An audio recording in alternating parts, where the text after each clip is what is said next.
of the series simply known as the Bedlam Series. And Oklahoma, very successful this year for one reason and one reason only. That's because of defense, James Lofton. And their defense has been their calling card all year, and the guy handing out the most cards, Rocky Kalman, senior outside linebacker, does it all, sacks quarterbacks, tackles people in the backfield, even has an interception. But the guy who you really have to keep your eye on, making a late Heisman Trophy run, pure defensive player, Roy Williams at strong safety. Very impressive. Now, offensively, this Oklahoma team, the last 3 ball games, is averaging almost 40 points a game, and a lot of that falls on the shoulders of the little big man, Quentin Griffin. Leads the team in rushing, also leads the team in touchdown scores with 10. So if the little man gets going early, it'll be a long day for the Cowboys. Oklahoma has won 74 of the 96 meetings between the two, but anything can happen. Oklahoma escaped with a 5-point victory last year. Jim, back to you. All right, thank you, Eric. Coming up next on the Nissan Oklahoma has to win today to qualify for the Big 12 championship and a chance to defend their national title in the Rose Bowl. Quarterback Nate Hibble, he takes a licking, but he's still ticking. Having fun, getting the job done, while the D in Oklahoma's defense is devastating. So, trot your turkey, get a front row seat with your best buddy, or grab onto the best seat in your house, because you'll never know who'll show up in Norman tonight. It's Oklahoma State at Oklahoma, next on Fox Sports Net.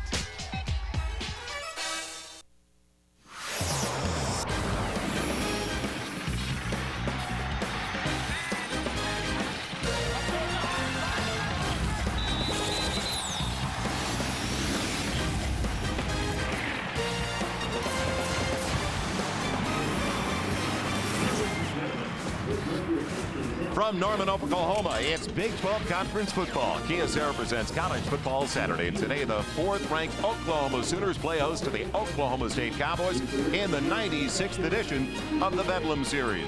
Well, just a couple of days ago, it seemed like a fairly clear picture in the BCS standings. But that all changed yesterday. Nebraska pounded by Colorado. Miami later tonight against Washington, and Oklahoma facing their in-state rivals, the Cowboys of Oklahoma State.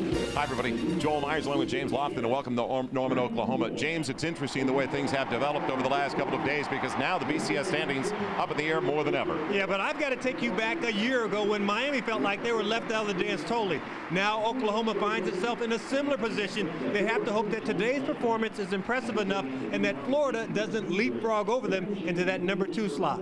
It isn't often we talk about a defensive player for Heisman Trophy consideration, but that can be the case for the strong safety, the playmaker for the Oklahoma Sooners, Roy Williams. Yeah, offensive coaches talk about those extra guys up in the box. Well, you could put Roy Williams at the line of scrimmage, at the linebacker position, and even in the secondary, and he can make plays from any one of those 3 locations. So maybe not this year's Heisman Trophy, but if he comes back next year, he's the front runner. Well, there isn't a quarterback controversy in Norman because Jason White, the freshman, went down 4 weeks ago with an injury for the rest of the season. It's Nate Hibble's squad. But there could be one developing next year with Oklahoma State. Yeah, but I think that this is healthy competition. Also, Pogai has been the starter of the last 2 seasons. He had an ankle injury last week, and Josh Fields stepped in, and the coaching staff was really impressed with his calmness and how he handled the situation. It's a clear, crisp autumn afternoon, a very windy one, the 96th edition of the Bedlam Series. We are ready to go, a classic setting.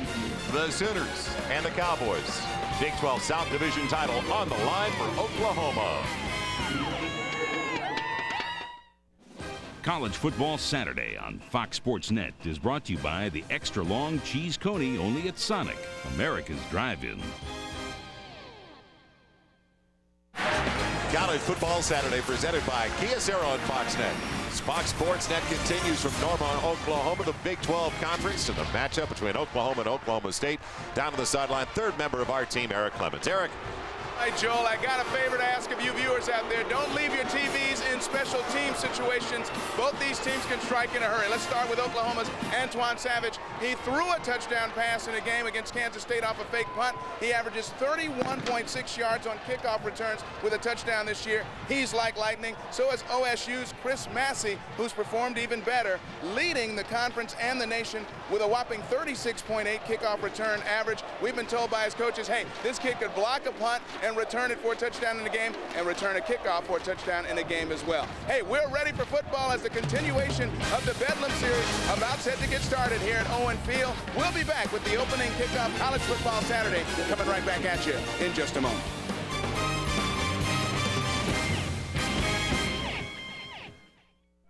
Welcome back once again to Norman, Oklahoma. Joel Myers along with James Lofton and Eric Clemens. Les Miles finally got that one off his back. His first conference win last week against Baylor, 38-22. First season as the Cowboys head coach.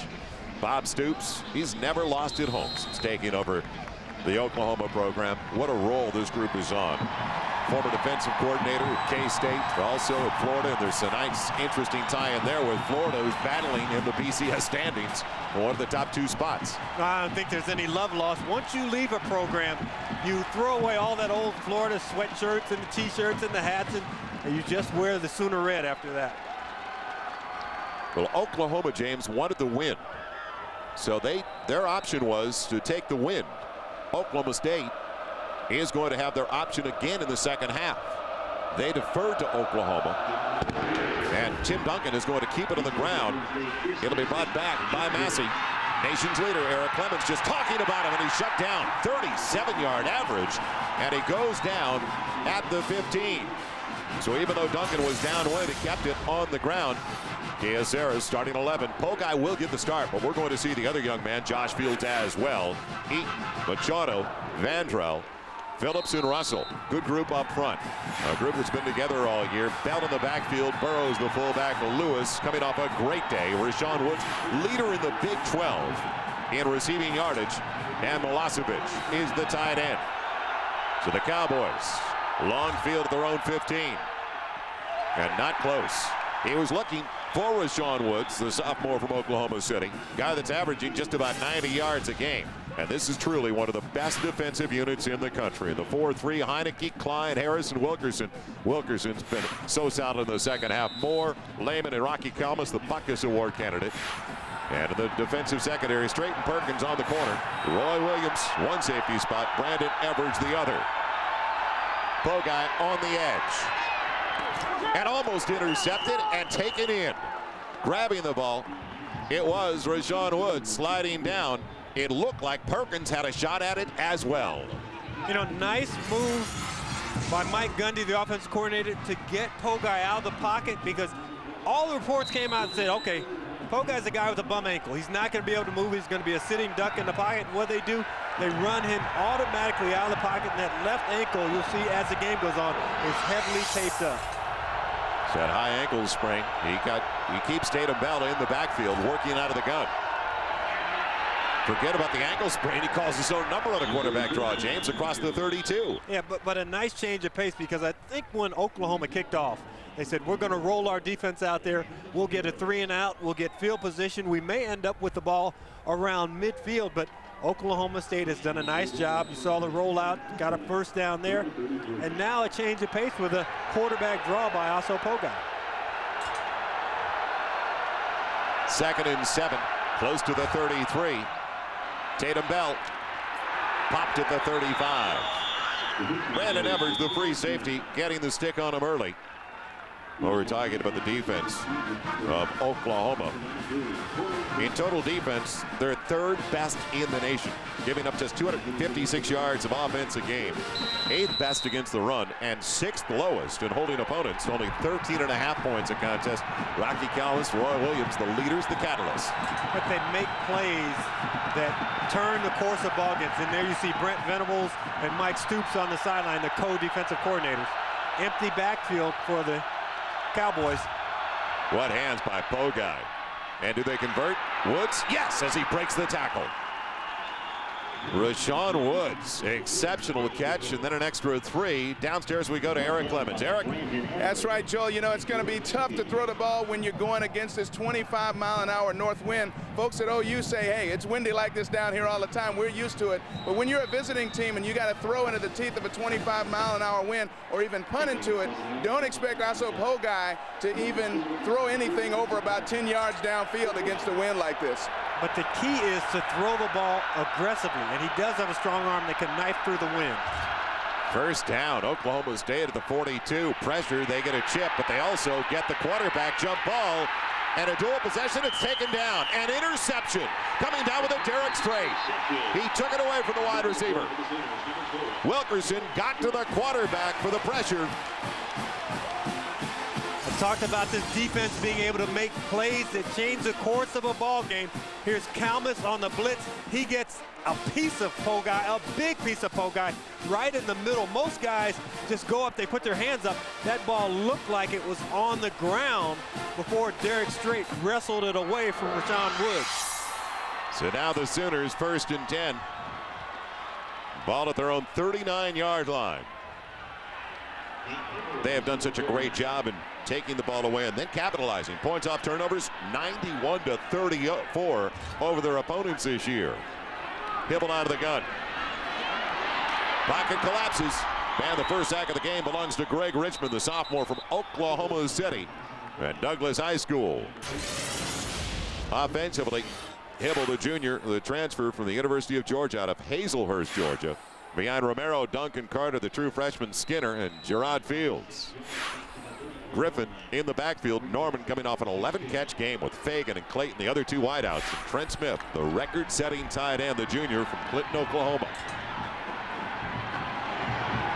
Griffin, the only one in the backfield after a loss of 6.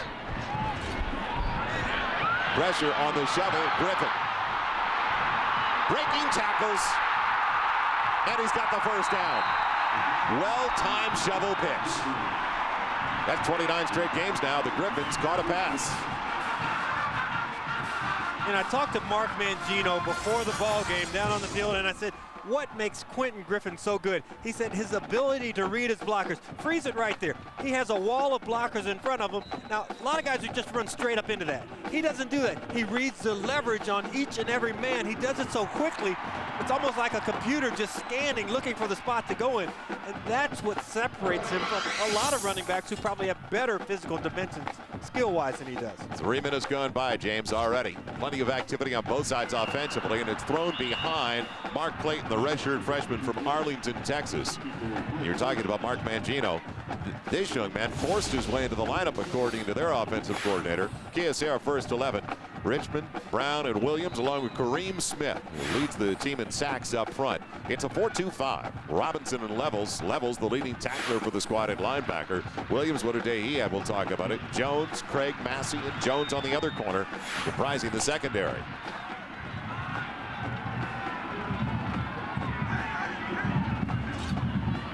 Second and 10 after the incompletion.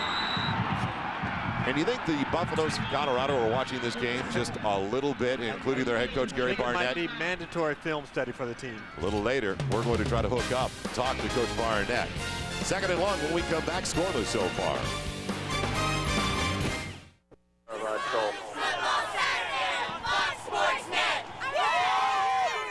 And we do love coming to Norman, Oklahoma.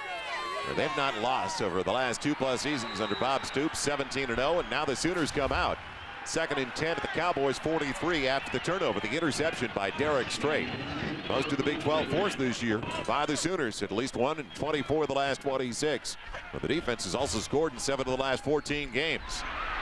Quick one to the outside. Not much there, though, for the wide receiver. It was Josh Norman, who grabbed 11 last week to tie a record. Now, so much of this offense is predicated on the short pass and the long run after it. So obviously, if you're Oklahoma State, you come into this ball game saying, we cannot miss tackles. And if the first guy misses a little, you got to slow him down until the rest of the guys can get there and help out. So now 3rd and 4. Can they capitalize on the turnover? Pressure on Hibble, in trouble. No time at all. Heat in the face of the quarterback. And it's going to be a punting situation. And Oklahoma loves to take big splits. And when you take big splits, what you're trying to do is keep the outside corner rush from getting you. But what Oklahoma State has done, they've countered, then they've come right up the middle. And that's really where you want to attack this offense. Now, when you do that, then you sacrifice one-on-one coverage on the outside. Tough to read that guy's face today. Mark Mangino. Now they're going to go for a long field goal from Tim Duncan, who's made 10 straight because the wind is at their back. I talked to Duncan before the ball game, and he said the wind at your back here averages about an extra 10 yards of distance. So his long for the year, 47. This would have been 55, but it's a pooch. Pooch instead. And can the Sooners cover it? No. 2 were down there. They lost sight of the football, though. So a break for the Cowboys. When we come back, they are going to have it. 1st and 10 at their own 20. They're not burned after that interception by the Sooners.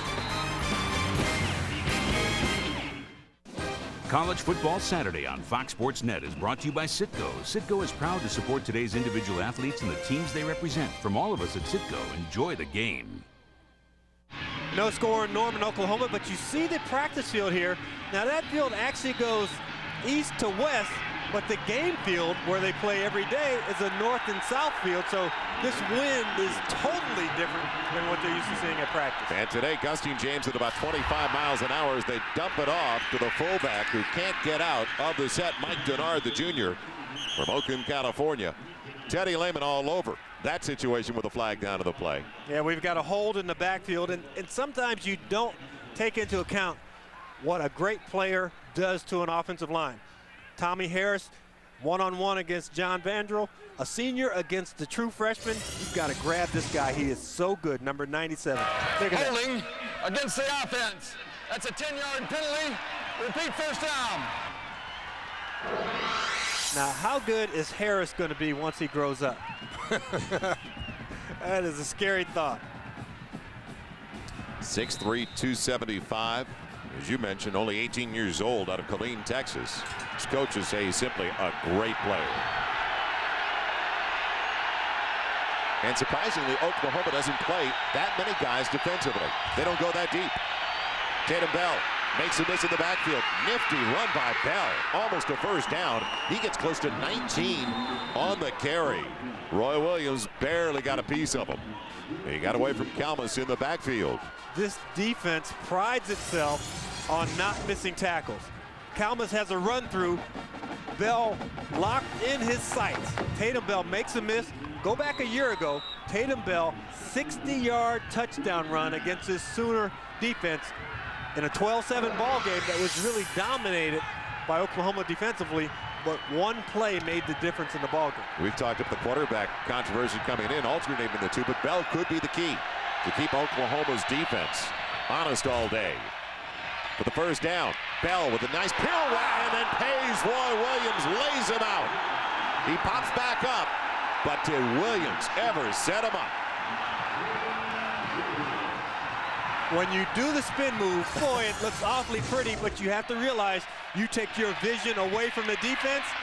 Roy Williams locks on, but you know what I like at the end of the play?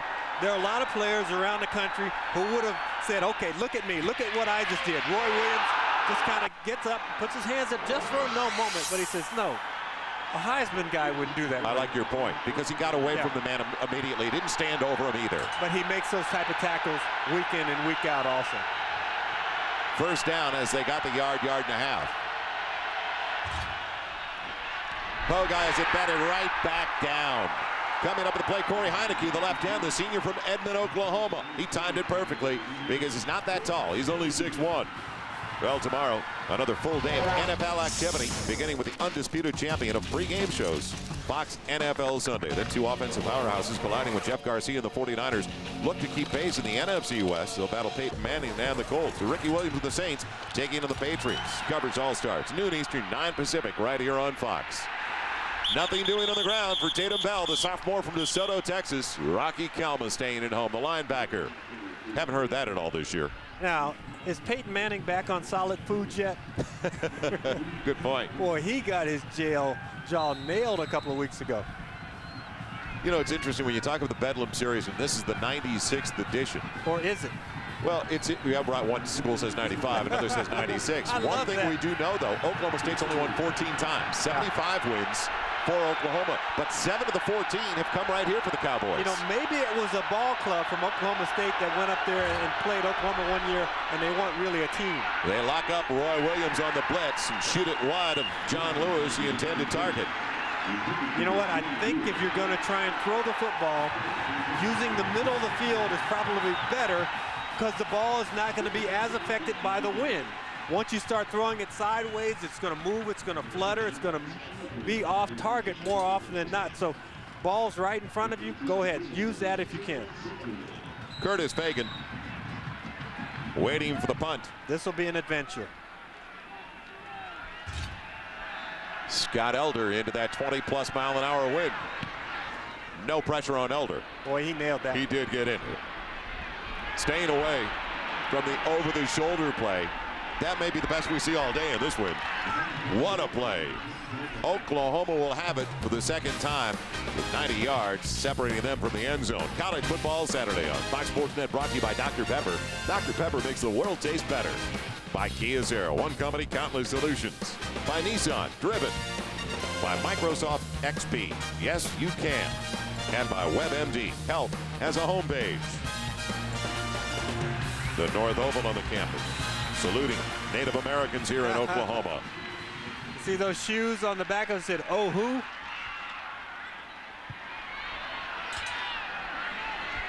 Sooners back at their own 10-yard line. Quentin Griffin, the only one back there with Hibblin, 2 to each side.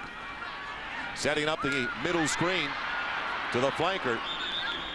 Well played on the pitch to Mark Clayton. Short gain, and a very interested observer joins us now. Coach Gary Barnett of the Colorado Buffaloes, first of all, congratulations. Joel Myersland with James Lofton and Eric Clemens. Huge victory yesterday, Coach.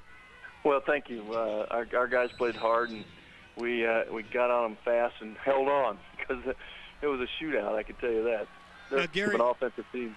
Gary, I know you talked to us earlier in the year and you said, you know, our goal is still within sight. Even after you lost to Texas, you knew that if you were able to win out and face that big matchup against Nebraska in the season ender, that you could still get to the Big 12 championship game.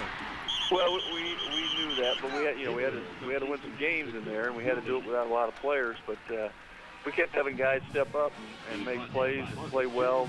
It came out of nowhere, and you know, it was sort of who we've become, and we've been able to play pretty physically up front, especially on offense. Now, we saw the host of running backs, but how about the play of your quarterback, Bobby Pesavento, coming in after your starter was injured? Yeah, he's been unbelievable, hasn't he? I mean, just 5 straight games almost for him. Starting with, he played well at Texas, and we just didn't play well around him. But he's just played terrifically, and he's just a part of the team, big part of the senior class. Well, coaches, we get ready for the Big 12 championship game. It's either going to be, as you're the Big 12 North title holder, against Oklahoma if they win today, or Texas. And you know what you saw from Texas. Does it make any difference to you? Not really. You know, we're just want to represent the North, and it's our goal to get there and play in this game and win it. And so it doesn't make any difference. I think playing Texas again would probably be exciting for the players. They'd like to have that, but it really makes no difference. Just a little motivation for you, Coach. Just a little bit. Well, congratulations once again. 415 yards of offense in the first half. I didn't think anybody could do that against Nebraska's defense. Continued success. Keep the guys healthy. We'll do it. Thank you. Thank you, Gary. Coach Gary Barnett. Time out on the field. We'll come right back to Norman. No score so far. State hanging tough with the 4th-ranked Sooners. Here's the Rose Bowl, the national championship game. In the future of the Sooners and head coach Bob Stoops. One number that really stands out for Stoops, 9-1 since he's taken over. The Sooners are 9-1 against top 10 teams. Tatum Bell looking for first down yardage. He gets 8. And it's interesting because they have been able to move the ball against this Oklahoma defense. They've gotten a first down, at least one first down on each of their first 2 possessions. And the numbers so impressive what they've done against ranked opponents. And I think it should be PRBS up here for 1994 to 1998, because that's before Bob Stoops came on the scene, and they really have been impressive. He always has his team ready to play well, but Oklahoma State responds to this big game in this Bedlam series. 2nd and a deuce. Cracking it is Schwartz. Or make it to Nard, the junior from Oakland once again. Did he get enough for the first down? I think he got just over the marker, but a nice job by Brandon Everidge in not letting him get those extra yards after the first initial contact. This is a very young group of Oklahoma Sooners. Here they won the national championship last year, and they've only got out of their first 44, James, 7 seniors in their 2 deep chart. Well, the funny thing is, and you talk to Bob Stoops and you say, well, how's your team? And he'll give you a State of the Union address, but he always says that we're not a real deep team. And when you do the depth chart for his defensive unit, there's no backup at right corner. There's no backup at middle linebacker. Brandon Moore, who's a starter at the strong linebacker, actually backs up Teddy Lehman and Rocky Kalmus. Yes. So it's not a deep unit. And within that unit, there are 3, 4 true freshmen. So there's a lot of young talent. Another first down for Oklahoma State. We're just about halfway through, and falling down is Pogai. So he loses yardage, never had his balance coming away from center. Now you wonder if a guy with a high ankle sprain got a lot of playing time this week at practice. And that's a 2 tight end set that they had, and a little different. It has Oklahoma confused, and you can see all that extra stuff. Well, he wasn't supposed to move there. I'm trying to circle his left ankle for him, but I mean, it looks like there's a cast on his left ankle. He's already set a new Oklahoma State record. Single season mark, 177 completions coming in today. After the loss, the incompletion. Tried to get it to John Lewis, who had 7 for 131 yards last week. Well, we thought we would see Josh Fields within the 2nd or 3rd series, the true freshman. And it's interesting because Mike Stoops told us that they consider Fields a little bit better athletically when he pulls it down. Yeah, more so than Pogai, and forget about the ankle. And Fields isn't a true runner, but he's a little bit of a better runner than Pogai. Neither guy is going to run the option and pull an Eric Crouch on you, but they're both mobile enough. And I always thought that Pogai, with his size, could bowl over some people. On 3rd and 13, high on the slant, another interception. Derek Strait's got his 2nd. Oklahoma inside the 40 of the Cowboys. I talked about trying to gun the ball through the wind. That's exactly what Aso Pogai does here. Watch him wind up, and he really guns that ball, and it just doesn't come down. I don't know if it got tipped at the line of scrimmage, but it goes right through the receiver's hands. And Derek Strait is a guy who, you watch everybody else on this team of superstars, and you forget about it. But people don't complete passes against him, and now he's added to his interception total for the season. He had 1 coming in, and that gives him 3 for the year. But they didn't capitalize the last time. I mentioned 91 points off turnovers coming into the game to only 34 for their opponents this year. Watch this guy right here, Trent Smith, the tight end. They haven't found him yet. They've gone in his direction once. Pocket holds up. Instead, the wide receiver, Curtis Fagan, the junior from Houston. And good yardage on first down. They get about 6. Well, last year, Sooners matching up with the Cowboys. State down by 5, but driving for a score late in the 4th quarter.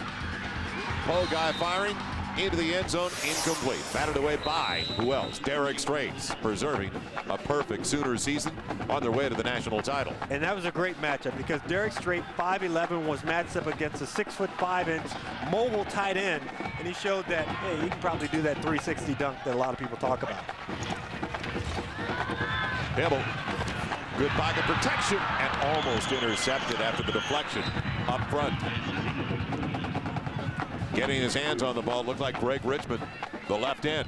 Part of the reasons why you use the wide offensive splits is, once again, to keep the end rushers outside of you, but also to give your quarterback a lane to throw the football through. Well, when Smith comes across the middle, he's only about 2 yards deep, so his separation between where he's going and where the defensive lineman, it just wasn't great enough to allow Hibble room to throw the football. Below 40% on the season. Hibble on his way. The corner, Marcus Jones, the safety, with the sack. And even with that great field position again, no first down on 3 snaps for Oklahoma. One of the great advantages of this 4-2-5 defense is you put playmakers like Marcus Jones in position to make plays. You get good coverage down the field. There's a guy open here, but that's after the quarterback is on his back. I like the candor of Bill Clay, the defensive coordinator for Oklahoma State. He goes, most of the time we're in a nickel anyway, so we might as well open it a 4-2-5.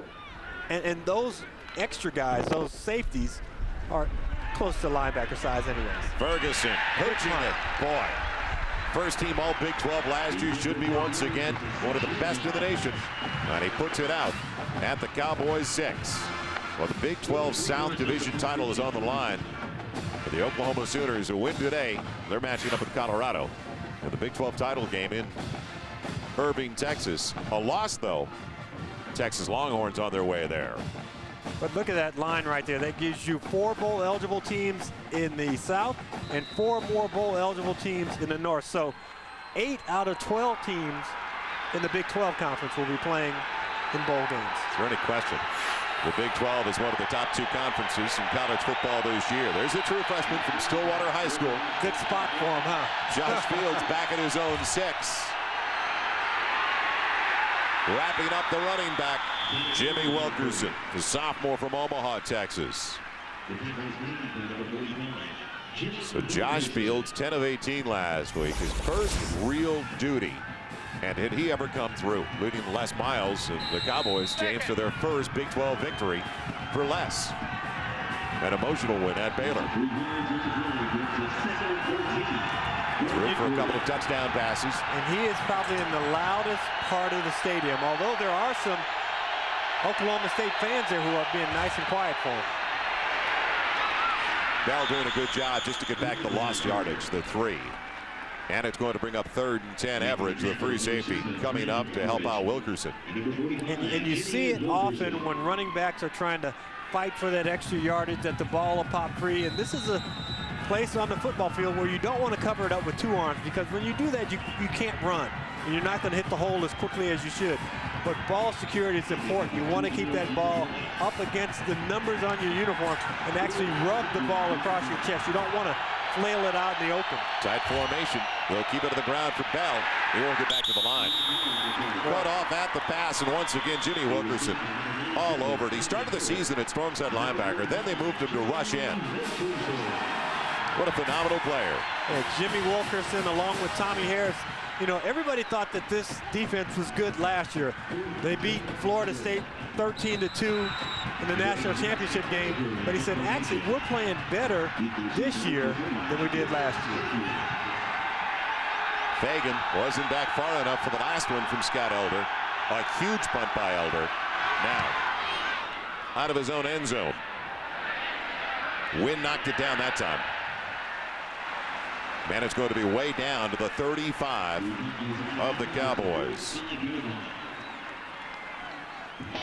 Well, don't forget to join us for the Best Damn Sports Show, period.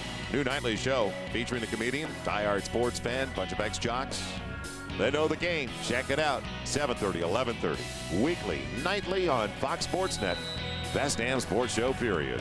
You know, they have a host of guests on there, and I am free next weekend, so I could actually go out there and hang around with John Kruk. Do you think there's a little momentum right now with all those photographers, all the press and the journalists here to cover Oklahoma football? Trent Griffin can't get out of the backfield. Well, the last punt mentioned he was on the back line of the end zone. How close was he? That's why this heel is off the ground, because you want to step forward. You don't want to go backwards. So he's telling himself, whatever I do, I need to go forward. And that's going to be his first movement. Good job in getting it off quickly. And then gets it out to the 35-yard line. That's about the best you can hope for out of that situation. Loss of a yard of the carry by Quentin Griffin. Oklahoma has not been able to establish a ground game today. He's audibilizing. Came out in the 3-man front, changed the play. So you're looking for Griffin, good deflection. Intercepted. Coming up with it on the deflection. Marcus Jones, the strong safety who got the sack on the previous possession.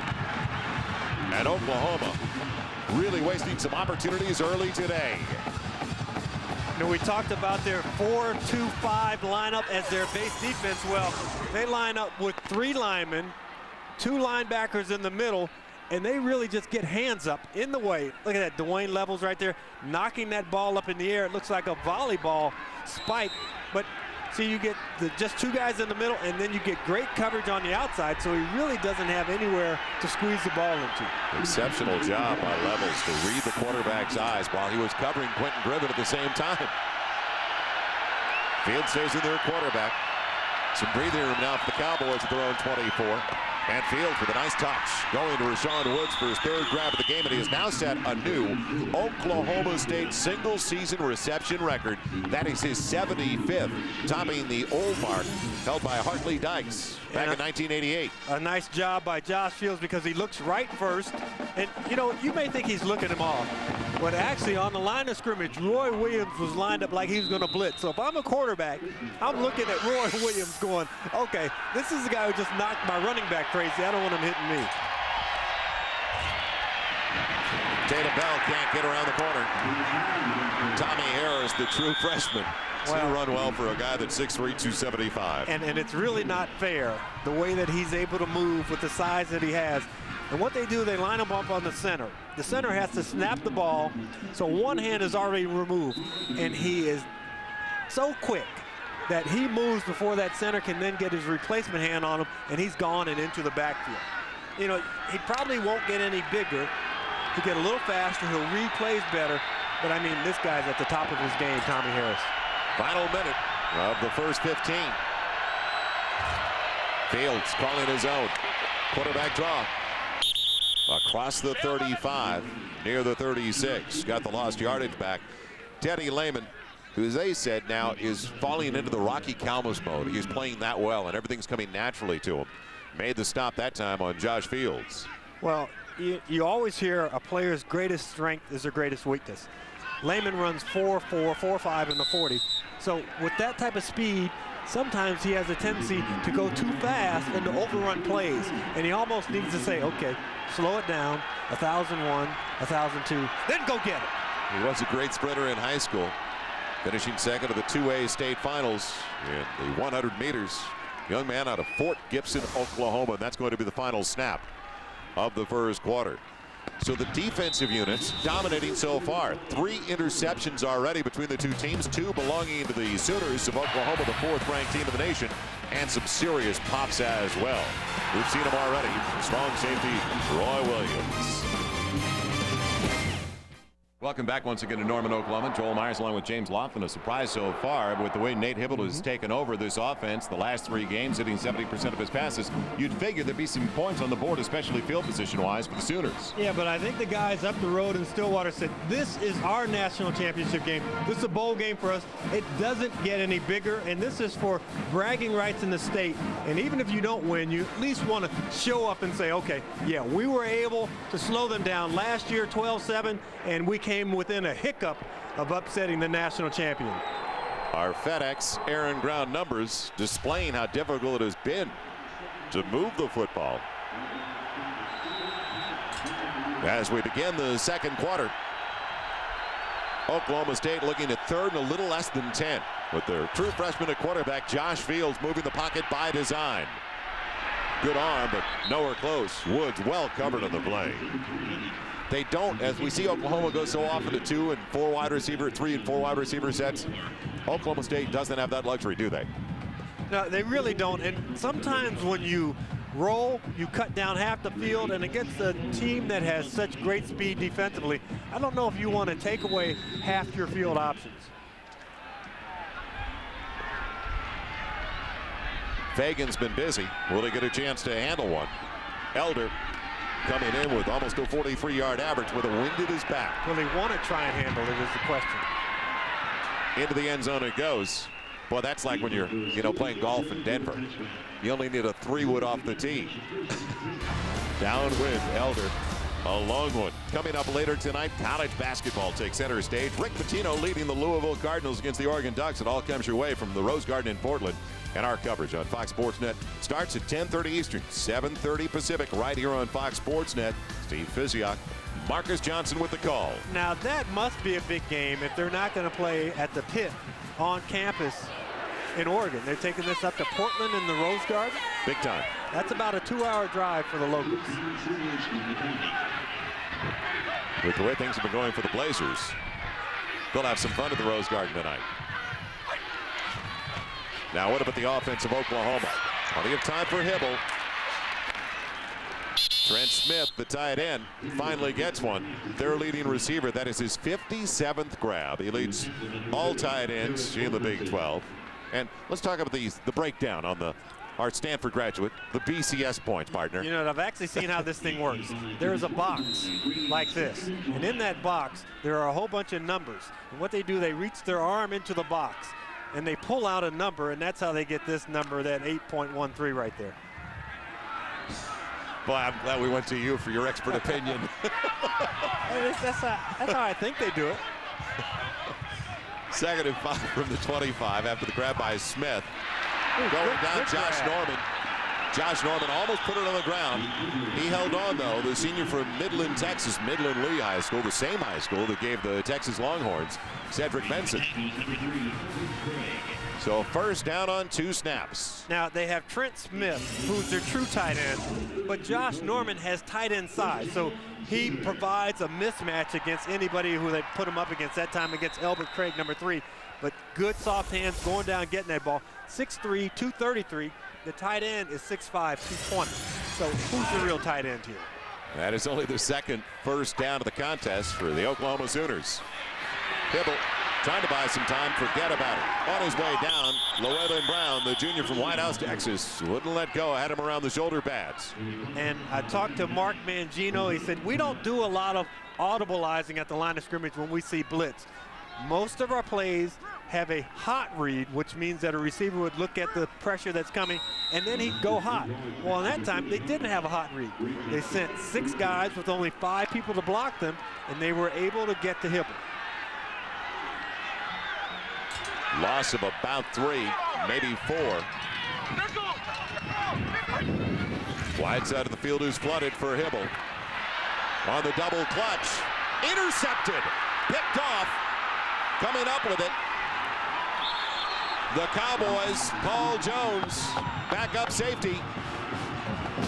And that's 2 picks apiece now. Marcus Jones had the other. Paul Jones with this one. Great job by Paul Jones in debating Nate Hibble. Paul Jones has the underneath coverage in the zone. And watch him appear out of that underneath coverage and pick the ball off. Nice job. And okay, you play your zone, but then you read the eyes of the quarterback and you locate the receivers who are coming into your area. The transfer from Northeast Oklahoma, Paul Jones, with a 2nd pick of the contest for Oklahoma State, and now by far the best field position of the entire game for the Cowboys. First time they'll have it in Sooners territory at the 46. Field stays in there at quarterback, a little razzle-dazzle. The gadget play, nothing doing. Trying to get it downfield to John Lewis. What's the latest, Derek Clemens? I'm down here on the Oklahoma State sideline, and you know, with every defensive stand, with every turnover, it's kind of shades of last year. They get more and more confident going against the heavily favored Oklahoma Sooners. And of course, everybody's standing out here, and the crowd definitely quiet right now. Oklahoma needs to make a play and swing momentum its way, guys. Maybe it's something they ate. 71,000 plus, and they've got standing room as well, so you're looking at close to 74,000, 75,000. It's going to be expanded by the 2003 season to close to 85,000. Lewis on the quarterback draw. Did he read his lane well? Nothing doing. Shut down at the 45. It'll bring up 3rd and about 9. Dusty Dvorak over there, the freshman from Lake Dallas, Texas. Along with James Lofton and Eric Clemens, Joel Myers, we're in Norman, Oklahoma. The 4th-ranked Sooners trying to get once again to the Big 12 title game. A matchup with Colorado next weekend at Texas Stadium in Irving. Will they do it? Last year, trying to get to a national championship game. They had problems with the Cowboys, barely winning 12-7 in Stillwater. Deflection again. Getting in there, Jimmy Wilkerson, who we've been talking about.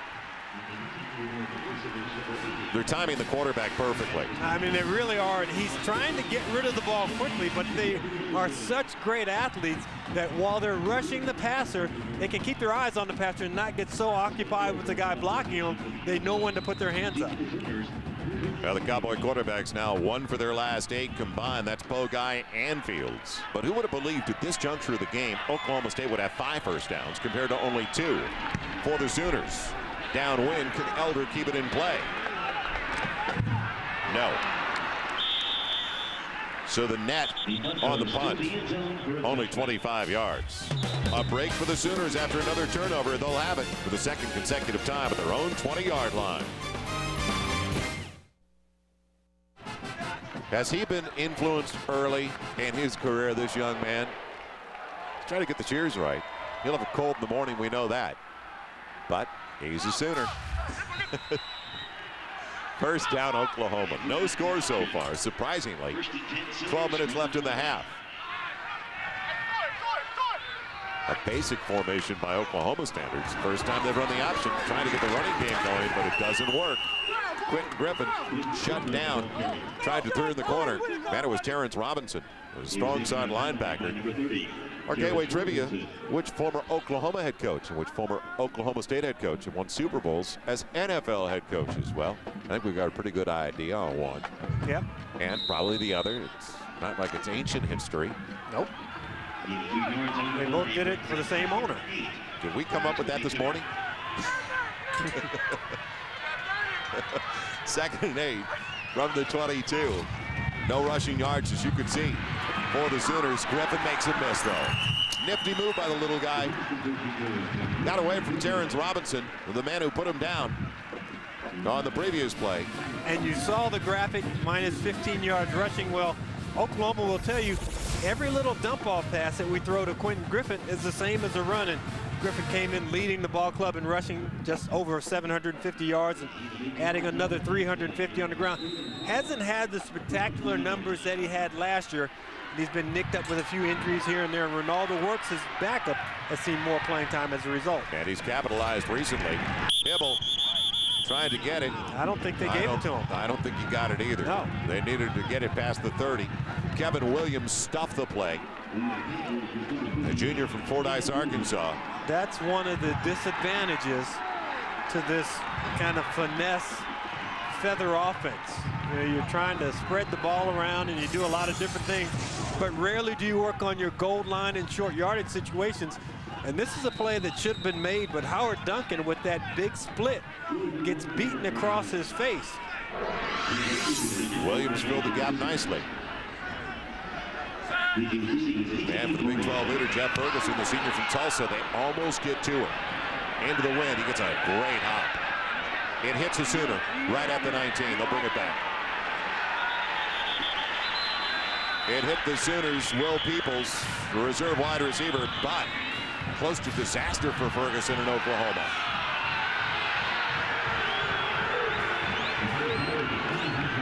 Almost a block for the Cowboys. What do they say in real estate? Location, location, location. Field position is important in this ball game. Will that Rose come into play later in the day? As Oklahoma tries to first just get to the Dr. Pepper Big 12 title game. That's easy for you to say. And that is next weekend against the Colorado Buffaloes. Sitting at home and sitting pretty after what they did. Fields on a double move. He's got his man. Overshoots Rashawn Woods. What a beauty on that play. You know what? You're only going to get that shot once a game. Perkins bit. Yeah, he really did. Perkins is thinking, I've got interception number 4. And then he's thinking, oh no, oh no, oh no. And that is such a hard ball to throw with the swirling wind. You know, it looks like the wind is going one way, then it'll swirl, it'll stop, it'll push it. And Perkins is thinking, well, I'm a cat. I got 8 lives left. Perkins is a former wide receiver, and he saw the end zone. 2nd and 10. Tatum Bell going nowhere. Teddy Lehman, the sophomore middle linebacker, putting him down. And I talked about Teddy Lehman and his speed, and what he has to realize is that everyone else on the defense has a gap to fill. Let them fill their gaps, and I'll fill the remaining gap. And as a middle linebacker, you have to read the holes just like the running back does. And when your defensive linemen, Corey Klein, Tommy Harris, Holloman, when those guys are getting penetration, all you have to do is follow the running back. Lehman 3rd on the team in stops. He's going considerably in the second half of the season. And now a 3rd and 10. Heat in the face of Fields on the deflection. Another interception. Picked off by the Sooners. Nat McCoy deep in Oklahoma State territory, close to the 13. Each and every one of the 5 interceptions that we've had so far has been wind-related. There is enough wind on the football field that your hands don't seem to function as well. The ball comes out a little high. It stays high. It doesn't have the good spiral. This ball should have been caught by Mark Milosevic, but it's not.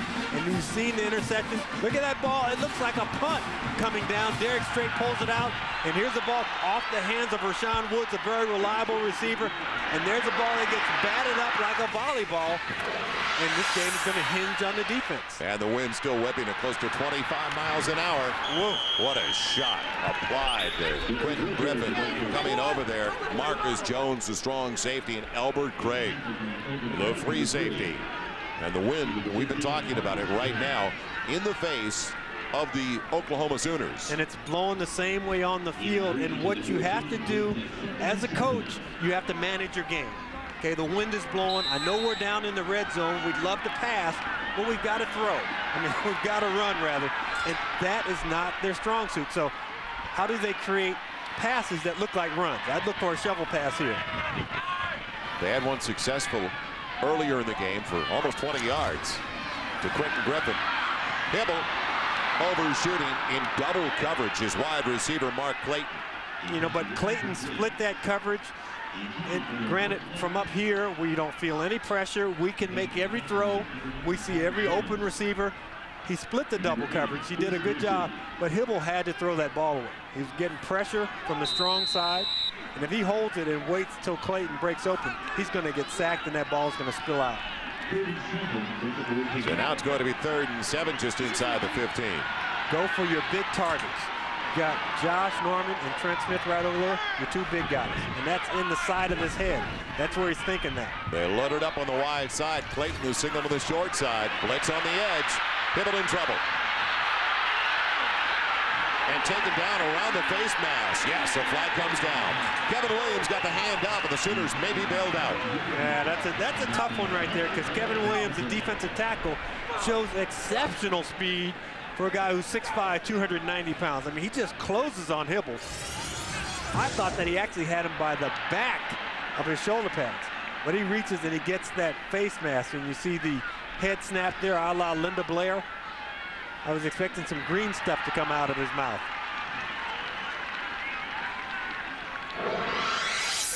Will it be a personal foul? Personal Yes. foul. Face mask. Half the distance to the goal. First down.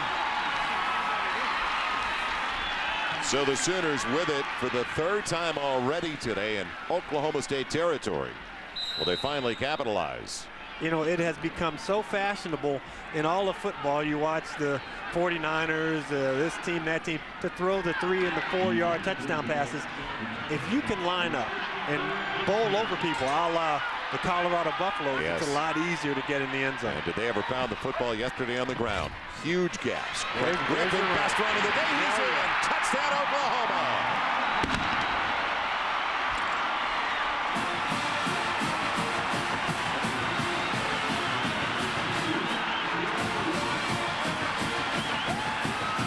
Points off of turnover for the Sooners. But big splits up front, you spread them out. Nice job by Gerard Fields coming in and cleaning up a block. And Quentin Griffin, we talked about his ability to read the leverage on the lineman. That little guy just knows how to run the football. Tim Duncan in for the point after, 44 of 46 on the season. And the Sooners, a little draw shot, have a 7-0 lead. 5.5 minutes gone by in the 2nd quarter. So they finally come through. They've had great field position the entire half, and it was all set up after the deflection off Milosevic's hands. The interception by Matt McCoy. Sooners' Nissan scoring drive didn't take long after the interception by McCoy. And the young man from Aldine, Texas, Quentin Griffin, with the 8-yard run. Massey leading the nation in returns, back deep along with John Lewis. And a little short one out of bounds. Ball at the 35 for the Cowboys. Again, they are going to have good field position. We remind you, College Football Saturday on Fox Sports Net, brought to you by Kia Zero, one company, countless solutions. By Dr. Pepper. Dr. Pepper makes the world taste better. And by Gateway. You've got a friend in the business. What a beautiful campus. The Bazell Library here in Norman, Oklahoma. Joel Myers, James Lofton, Eric Clemens on a classic football Saturday. It is just beautiful. Wind is whipping. Otherwise, temperature right around 60 degrees. Tough day to throw the ball. And Bob Stoops' squad, as you mentioned, James, not exactly a group that's going to pound it at you. We're going to have a re-kick. Now, well, the option belongs to the receiving team on the flag. They can take it at the 35, but he wants Massey to touch it, obviously. I mean, that's a pretty gutsy move right there. And Jonathan Hayes, who is the special teams coach, right in there. I'm late on these circling stuff right here. But Jonathan Hayes is telling the big guy right there, and he's bigger than all the players out there. He's saying, okay, if they're going to try and return this, we're going to make them eat the football. Jonathan Hayes looks like he could still catch passes for the Kansas City Chiefs, the former tight end. He looks great. He was just a good blocker. Boy, you're tough. Wide receivers always, I can say that because I'm up here, he's down there. I'll be on the plane by the time he watches the replay of the ball game. It's interesting. Massey is going to be in front of Lewis. Now they'll split. Tim Duncan into the wind. So you got a 2-iron or a 1-iron he can use. So they've got to get better than the 35-yard line for this to pay off. Little motion. Curtis Fagan's on the move. Keeps it low on the line. And it's going to go into the end zone. It'll be covered for a touchback. So they lose 15 on the call. And that is going to be questioned.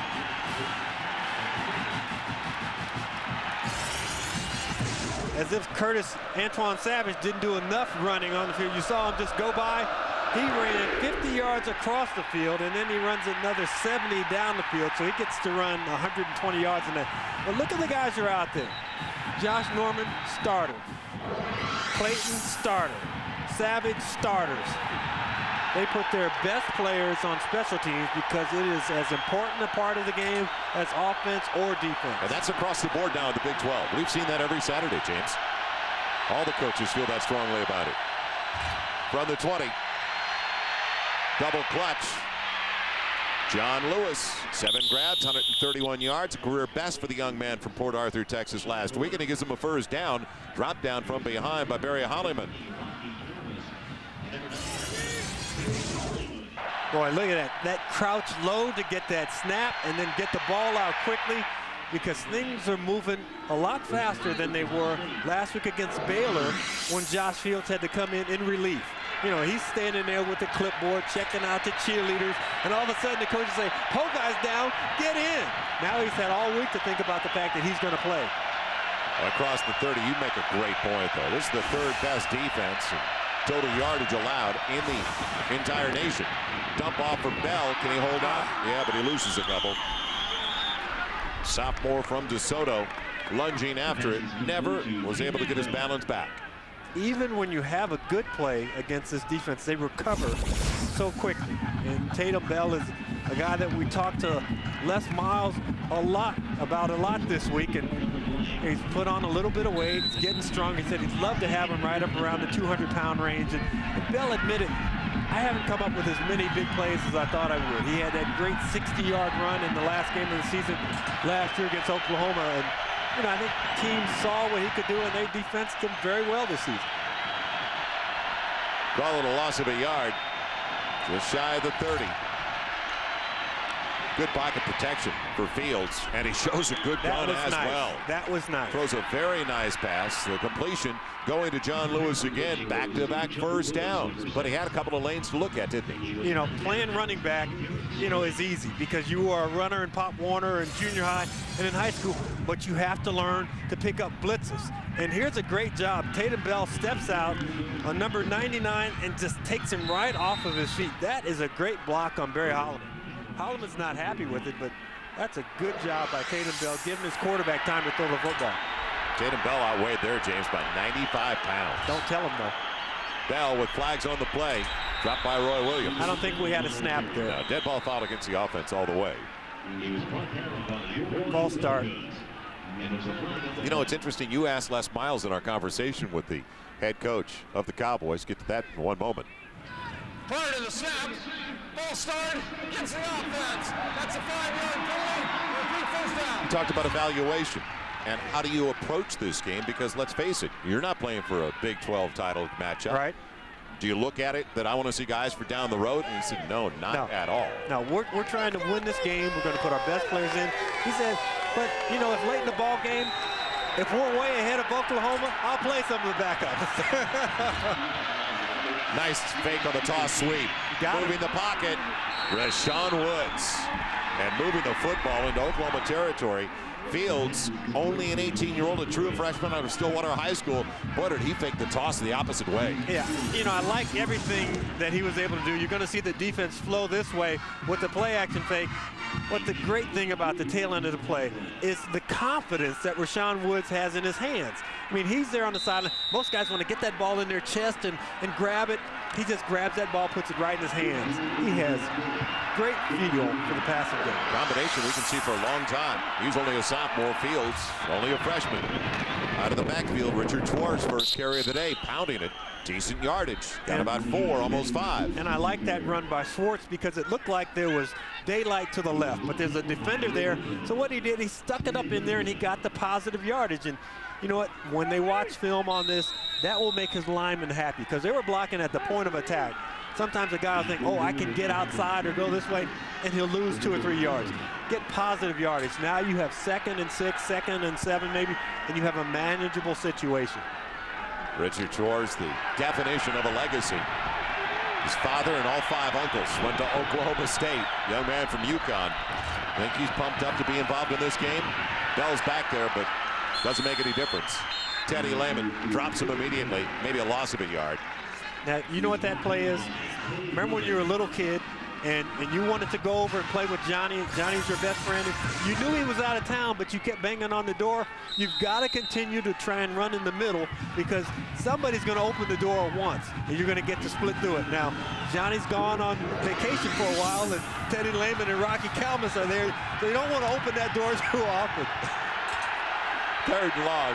3rd and a little more than 6, almost 7. Final 6.5 minutes of the first 30. Fields with good pocket protection, and he's got a first down.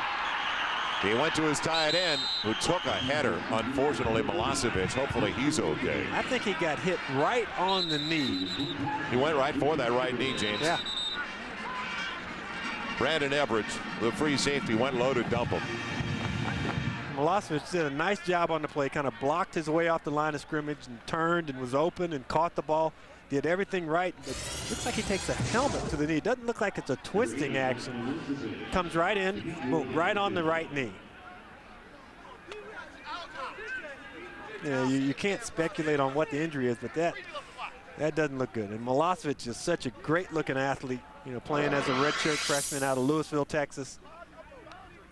He was ranked as a top 75 player coming out of high school in the state of Texas. Sure.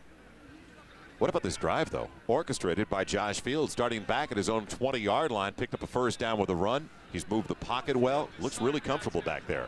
Yeah, he really has. And you know, I just hope that Josh Fields gets up. You see, he doesn't have a lot of padding on under those pants. He's going for the NFL look there. Our gateway trivia, we were talking about it earlier, which former Oklahoma and Oklahoma State head coaches who How about them Cowboys as NFL head coaches?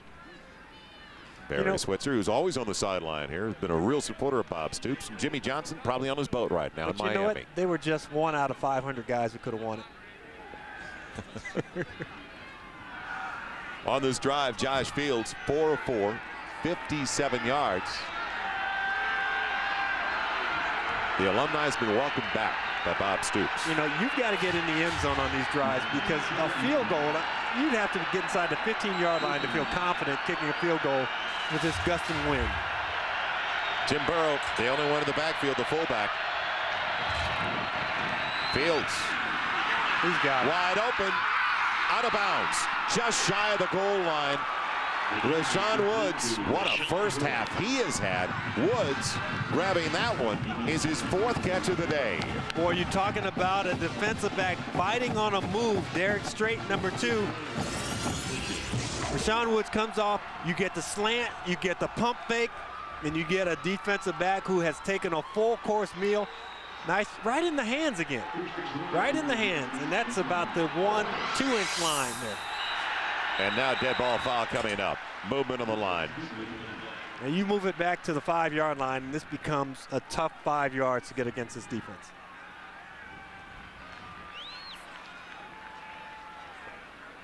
Prior to the snap, false start, 62 offense, 5-yard penalty, repeat first down. We talked about the double moves earlier of Rashawn Woods, and Fields selling it well too. Yeah, he had it early when they were coming off the goal line, but Fields with the pump fake and Derek Strait, if you're going to go for the ball, you have to go through the receiver and knock him off his route at the same time. So after the mark off of 5 puts it outside of the 5, first and goal coming up for Oklahoma State, a timeout on the field. There's a shock for you. Oklahoma, the recipient of 3 interceptions. They scored off the 3rd interception when they started the drive at the 17 of Oklahoma State, but it's been the Cowboys that have consistently moved the football against this tough Sooner defensive unit. Well, tomorrow another full day of NFL activity. Undisputed Champions, a pregame show starts it all off. Fox NFL Sunday. Jeff Garcia, the 49ers, taking on Peyton Manning and the Colts. Ricky Williams, the Saints, matching up the Patriots. Coverage begins at noon Eastern, 9 Pacific on Fox. At last count, there were about 14 teams out of 31 in the NFL that run the West Coast offense. But think about the San Francisco 49ers. We know they run it, but they ran it with Montana, with Steve Young, and now with Jeff Garcia, a player who a lot of people are saying is good enough to be the league's most valuable player this year. Well, earlier this week, James, they named the academic All-Big 12 squad. The young man to be honored for Oklahoma State: Eaton, Glapian, Gray, Milosevic, Vanderhoof, and Wolgemuth. Now, I know those guys are smart. Kyle Eaton has a 4.0. For the Not Sooners, to be outdone, the Sooners. They've got 8 on the board. Donnelly, Hibble, McCoy, Patter, Romero, Shelby Sims, and Ronaldo Works. And it's always good when your quarterback's an all-academic guy. You know, you can have a kicker and a punter, but those guys don't have to call audibles. Now first and goal, deepest penetration of the day for Oklahoma State. Burrow and Bell in the backfield. Tatum Bell nudges it to the 4. You know, the tough thing here is that when you get down, you have the red zone, which is inside the 20. You need another color when you get to the 5-yard line. The key player down here is your tight end. With Milosevic out, here you've had a guy who's taken most of the snaps on the play action. You tried to get him the ball. The next group of guys, they don't know it as well. You've also got a backup quarterback in Josh Fields, but he does have that mobility. I would have liked to have seen that on first down. Oklahoma State trying to tie up the 4th-ranked Sooners. Fields, great protection off the fingertips of Rashawn Woods. And Rashawn Woods got away with a big league push-off. He came off the ball, slammed into Derek Strait, and knocked Derek Strait back about 4 yards. And there's no flag, so there's no penalty. But at the bottom of your screen, you're going to see a collision, boom. And look who's in the picture, and look who's out of the picture. Woods is 10th best in the nation, averaging a little more than 7 catches a game coming in. The leader in the Big 12 in receiving yardage, and they are going to take a timeout. We've got about 12 guys in the huddle, so they could have gotten flagged for that. So now 3rd and goal coming up after the timeout for Les Miles and his squad. But he's got to be pleased with Josh Fields in particular. 7 of 13 after the last miss. 91 yards in completions. Yeah, you know, you can be pleased with all those numbers, but you need the payoff here. You had the ball on the 4-inch line. Now you're back inside your 5.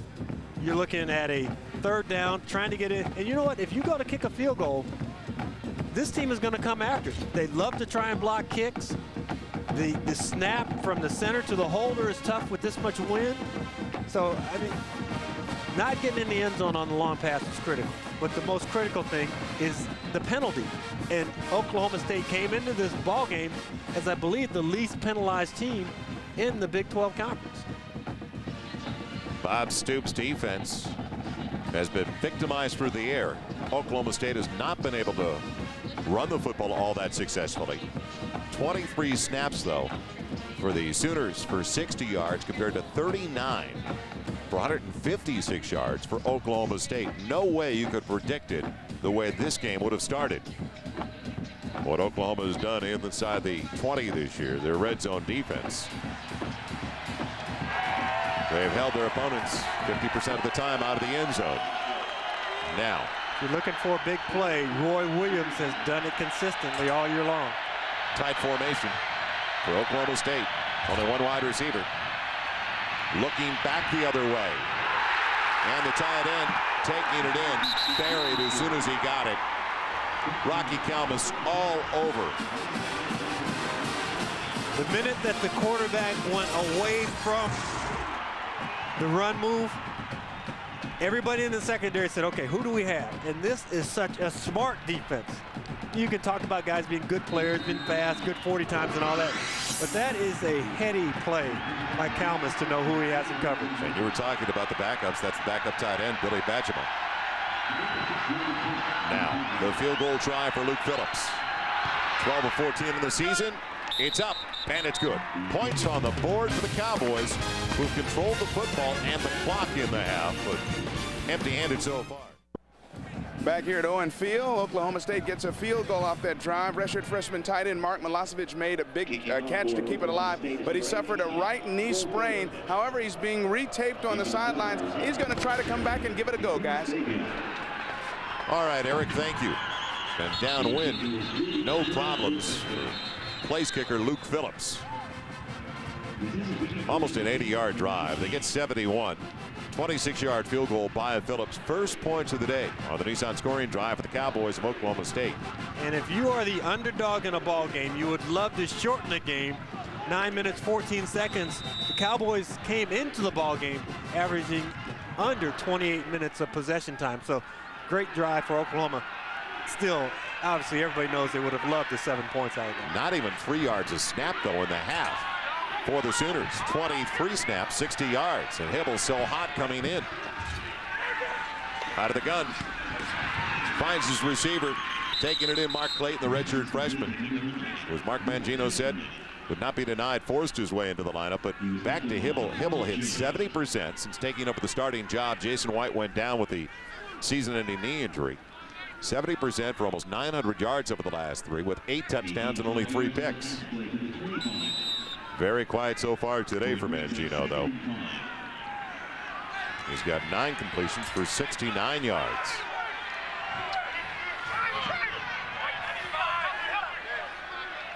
Second and 5 at the 25. Griffin, he's got the first down. So playing it safe, going for the short stuff. Chris Massey bolting him out of bounds. But you know what? That's their offense. This is not a stretch the field, go vertical, you know, like Florida State and Miami and those teams. They're going to dink and dunk it around, and they want the run after the catch. Now, one of the hard things about getting the run after the catch on a windy day is your receivers have to secure the ball first, and they're catching it into their belly and their stomach sometimes. So they're not, boom, catching it and going. Only a 3-man rush for Oklahoma State. Going down, did he come up with it? Antoine Savage. That's a good catch right there. That's a great grab. On a ball that looked like it had a lead tip. And that ball just nosedived when it left Hibble's hand. Savage got under it. Hey, look at this ball going, I mean, straight to the ground.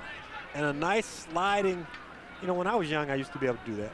As I got older, I just let it hit me in the ankle. First catch of the day for the junior from Albany, Georgia. Close to 10, so it's going to necessitate a measurement. You know, we talked about the run after the catch, and it's just a little short. It's about a bagel short.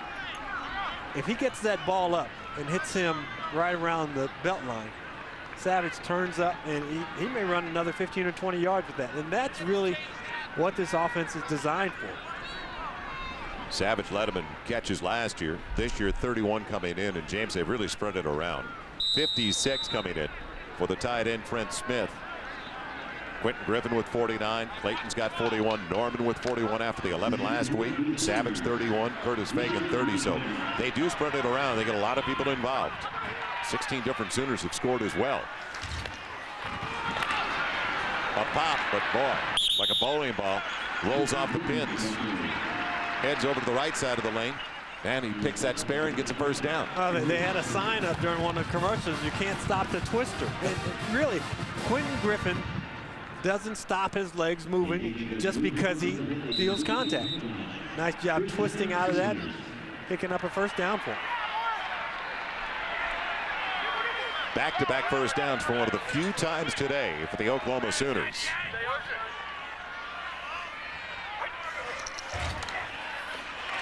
Plenty of time for Hibble. First deep ball, and he's got it inside the 30-yard line. It's complete to Mark Clayton, the redshirt freshman. Jump ball with Paul Jones, and he had him angled out. And you throw short, you throw short, you throw short. And this is a deep ball into the wind, so you get a little extra on it. Mark Clayton does a nice job in going up and catching it at the highest point. You hear coaches talk about that all the time. Too often guys will let that ball come down to his chest. If he lets that ball come down, Paul Jones will get his hand in there and knock it away. Strong arms. But did he hold it out, as you say? Clayton, a former track standout in high school from Arlington, Texas. Inside the 28, first down Sooners.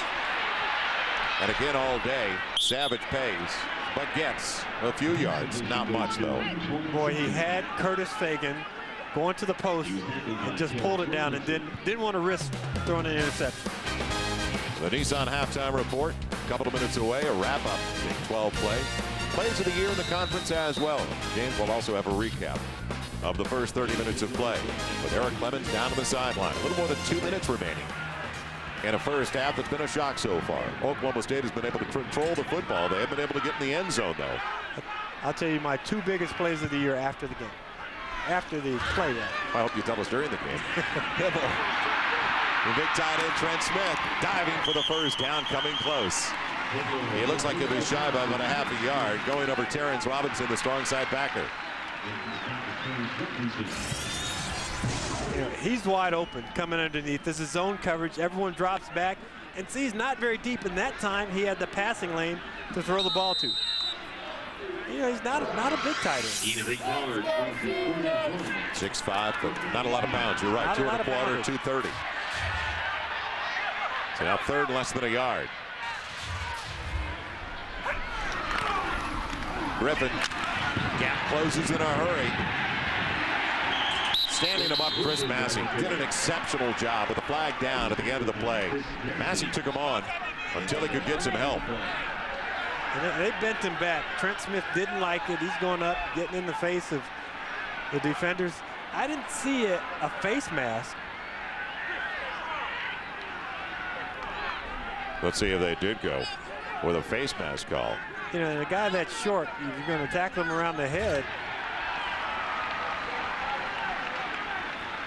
See if he came up to the cage early. Face mask, 5 yards. Yeah, against the defense. it's kind of grabbing or swatting at it. And like I said, I mean, he's not a tall guy, so he's down in that range, and he has the hand up there, pulls on it a little bit, but he lets it go. He doesn't do the Linda Blair on him. And it was a personal foul face mask penalty that kept the drive alive on their only touchdown after the turnover. And that one is going to give them, looks like a fresh set of downs. So you get first down, 13-yard line. And once again, you know, maybe because I was a tall receiver and always wanted the ball in the red zone, I look for the big guys. I look for Norman and Smith down here. Produces the 6th first down of the game for the Sooners. Hibble with ample time into the end zone and popped away from the tight end Trent Smith. Exceptional job by Marcus Jones, who's still down. He did not leave the tight end. And this is a secondary. You know, we talked about Oklahoma not being deep defensively, but this is a secondary that has had injuries and suspensions, so they don't have extra guys to come off the sideline. And it looks like Trent Smith gets his hands up in the face and then comes down with the elbow right on his rib cage. That'll do it every time. And we haven't talked about Darren Holmes, the cornerback on the other side, who had 2 picks last week and returned both for scores. And Only his 3rd career start, the true freshman out of White High School in Fort Worth for the Cowboys. No, that's O.D. Wyatt. I have no idea what the O.D. stands for, but it's O.D. And you know what? They have great sprinters that come out of that high school. I love your local knowledge. A couple of years ago, they had the fastest 400-meter relay team in the nation. There are 2 twins on it. And probably Darren Williams was probably a youngster on it when he was there. Returned 187 yards last week. James Lofton, you were out early in this win. Were you downwind or into the wind when you got out? I went out for a little run, but I didn't go far. And here's Les Miles calling the team up because, I mean, it's time to make a stand. Time for somebody to go out and make a play. 1:04 to go. You got 2nd down. You keep them out the end zone here, you at least go into halftime. At worst, down 10-3. But 14-3 makes it a tough road to climb. You know, different circumstance, but that's what I like so much about Colorado yesterday. At the end of the 3rd quarter, every player on that team put up 4 fingers. Like, we got a lot of work left. Now, that was 4 touchdowns going for the running 4 more. at the time. Yeah. 4 more. Wow. Now, 2nd and 10. Outside of the 13. Option short side. Griffin, nice lane. Takes a shot, though. A shoulder from Massey, and it looks like Massey may have taken the brunt of that blow. Yeah, it doesn't look like, and I know Griffin is only 5'7", but it doesn't look like he's lowering his shoulder. I mean, he just kind of stays square, and guys run into him. He bounces, but they get hurt. Great job at the end of the play, switching the ball from his right arm to his left arm. You see so many college running backs who would keep that ball in their dominant arm, and then they're really trying to get away from the play, but Griffin moving it to his left. Great job there. 3rd and a little less than 3.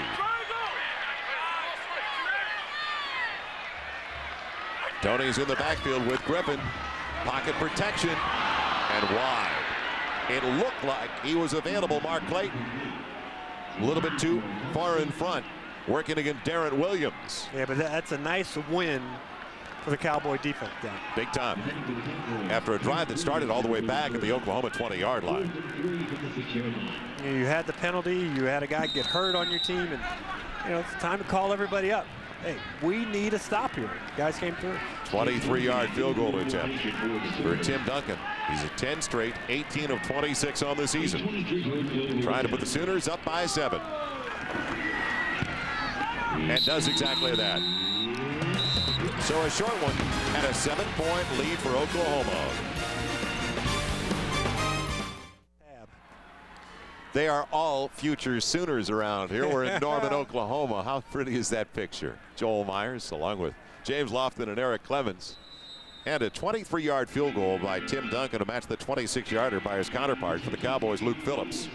So the difference, the touchdown, the 8-yard run by Quentin Griffin after an interception by Matt McCoy. Massey back deep. It goes the other way, though. I think they might take it at the 35-yard line this time. I think they'd be wise to do that. They passed. If you joined us a little bit late, they passed and deferred and let them mark off 5. And it burned Les Miles and his staff because then it went right through the end zone. Well, you got 1 timeout. You take the ball at the 35-yard line. You need about a 25-yard reception, a 15-yard reception, and then you can take some cracks at the end zone. And you should have 20 seconds to go on the clock at least. Kick out of bounds, Oklahoma State. The ball will be put in play 30 yards in front of the free kick line. First down. Yeah, everybody's going free kick line. What? I never heard it referred to as that. So the Cowboys will have it back and moved it very successfully. 71-yard drive the last time they had it. Under the direction as we look at the Nissan Oklahoma scoring drive. I don't think any of the cornerbacks will bite on that short pump fake this time. Big run, Tatum Bell, and a nice seal, barely tripped up at the midfield stripe. If they don't get him, and Matt McCoy made the play, the sophomore from Jenks, Oklahoma. Big yardage, another 20 coming over to the near side boundary. And at that point, Tatum Bell was just about to kick it into high. He had it in second, it went to third, and if he had got it into 4th gear, it's goodbye, fellas. Good point. Guy that ran a 10.2 600 meters 2 years ago in high school in DeSoto, Texas. Fields working the side. Get out of bounds. And Milosevic gets the clock stopped with a first down to the 38. But see, now it's stopped until they start it for play. And in college football, that official will start it, and then he'll take his time before he moves away. So they'll lose a couple of ticks. They'd be lucky to get this snap off before 27 seconds. Well, you've got a true freshman at quarterback. Clock moving now. Inside of 27.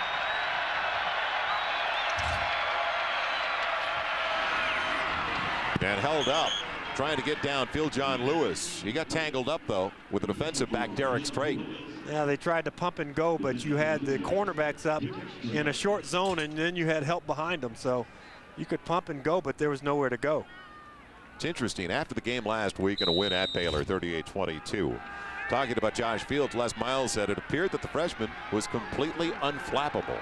Boy, what a compliment. Or he was too young not to know the duress he was under. Well, at least he didn't have the deer in the headline look. Now trying to set it up for a field goal attempt downwind. Richard Schwartz on the carry, a 200-pound sophomore. Clock running. They stop it at 11 seconds. It'll be a timeout for Oklahoma State. They're looking right now at about a 52, 53-yard field goal. As we mentioned, they are dead downwind, and it's still about a 20-mile-an-hour wind. It's been gusting since early this morning. It is third down. Now, you don't want to pull the bonehead player of the year where you pick up 5 yards and you rush up there and you spike the ball on fourth down. You can't do that. They have no timeouts. It's either a sideline out of bounds play or nothing. You line up here, you go ahead and kick this ball here. Well, if they get the first down, then he can spike it. Yes. So but he's got the one pass. If he gets the first down. We just saw 31 seconds on the clock to play before, and it took them all the way to 24. Granted, they were running a real play. I hope a spike wouldn't take 7. Well, but you're going to run 5 or 6 seconds off to get a play done. Nissan halftime report coming up next. We'll check in downstairs with Eric Clements to wrap up the Big 12. Look back on some of the biggest plays of the year. We've seen some of them. Okay, my biggest play of the year, Eric Crouch, 95-yard scamper out of his own end zone. Mizzou. Biggest defensive player of the year, Roy Williams, scaling the tall buildings, hitting Chris Sims and Teddy Lehman running the ball in. And is this the kicker on the field? Am I head coaching material or what? They're going for is the Kansas job still open, and who do I need to call? It is third down, though. And here goes Luke Phillips. Long of 48th this year. He's got the wind. It's got to come inside the upright, and it nicks the upright. It's good. It looked like it just shaved the upright. I'd love to live in Lawrence as the head coach there, because I know how to make the calls. A 52-yarder. And it was Elder. He gets all of this. Remember, I talked to Elder Tim put it Duncan down before for the Phillips. game. He said you get an extra 10 yards with that. I like the way Elder got it down, though, on the high snap. Don't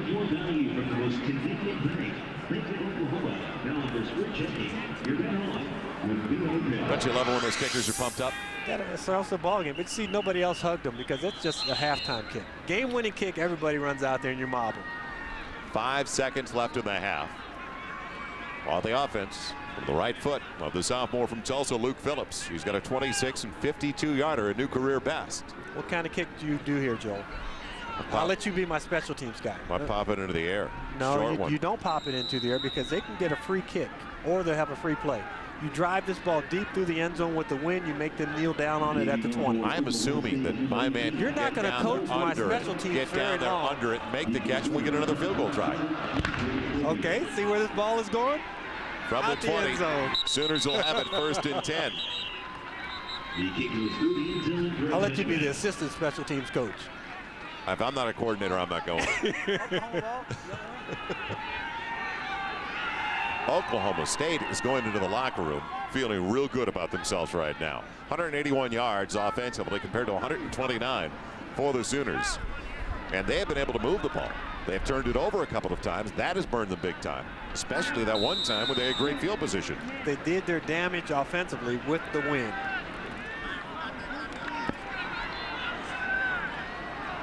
Very quiet sideline right now for the Sooners of Oklahoma. take a snap, go to the locker room.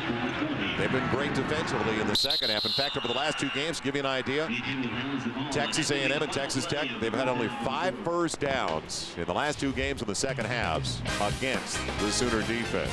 But Les Miles feeling pretty strong, down by only 4.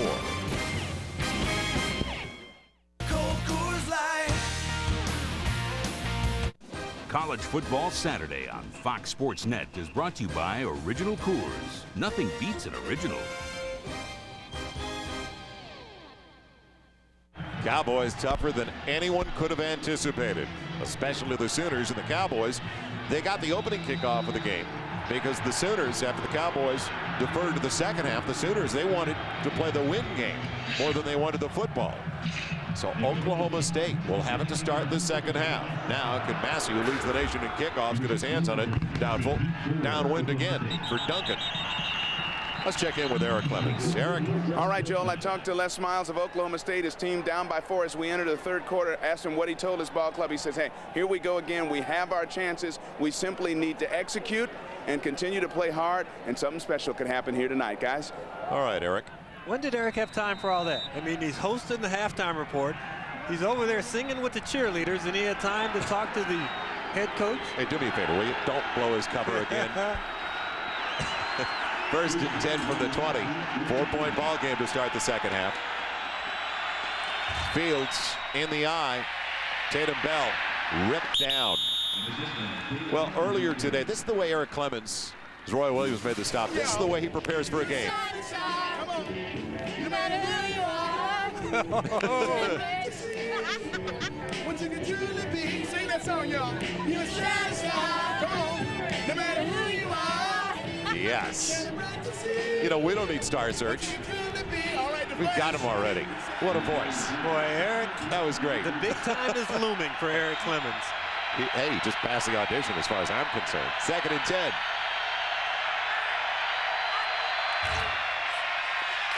Bell breaking tackles, gets the first down across the 30 to the 31, and Everidge comes up, and he took a shot in the arm.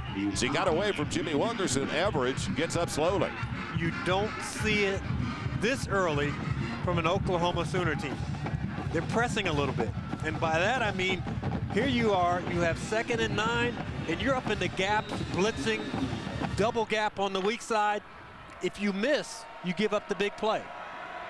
And this is a ball club that really doesn't, they should be able to line up in their base defense and beat these guys. But they're trying to make something happen because their offense has been ineffective. Has been inept. Bell can't make a miss. Shut down by Teddy Lehman. Well, last year, the Sooners-Cowboys matchup, Oklahoma State shut out until the third quarter. Freshman Tatum Bell taking the pitch around the left side, 60 yards for a score. Cowboys only score of the game in a 12-7 setback. Going to be another long run for Bell before the day is over. He's got 41 on 13 carries last week, 22 carries, 88 yards and a score. And he needs just enough rushing yardage to, number one, keep them on the field and chew up some clock time. But they're down 10-6, so they need points. Looking at 2nd and 10, empty backfield. Williams on the blitz. Fields, nice move out of the backfield. Up to the 35, but boy, they did get Roy Williams on the edge. Matt McCoy making the stop. Now, we talked about Kyle Eaton earlier, Verizon All-American 4.0. When you're that smart, you know who to block. Roy Williams is coming on an outside blitz. Kyle Eaton picks up the Heisman Trophy candidate. Does a nice job in blocking. So give one guy the Heisman Trophy, one guy academic All-American, and got a stalemate. Flag down. Dead ball foul coming up. Thrown real early by the linesman. It was. Illegal substitution, maybe? Sideline warning. Oh. Oklahoma State bench. There's no yardage involved. That's their first one. Now, see, that's tough. This is a nice, compact, cozy stadium. Yes. There's not a lot of room around the boundary. Hardly any, James. You've got the biggest ball game of the year that Oklahoma State is going to play in, and these kids want to see the game. You have to be back off this white line, and that's not a lot of room. The coaches are trying to watch, and you're trying to get a bird's eye view. Boy, talk about a ticky-tack call. Now, 3rd and long. Tons of time for Fields. Oh, And his man went down. Do we get a flag? He was trying to get it over the middle to Terrence Davis-Bryant. First time he's gone in his direction. And you're getting a personal foul on the Oklahoma State sideline. The assistant coaches were out giving the official an earful, and rightfully so, because the defensive back came through the wide receiver, and you cannot do that.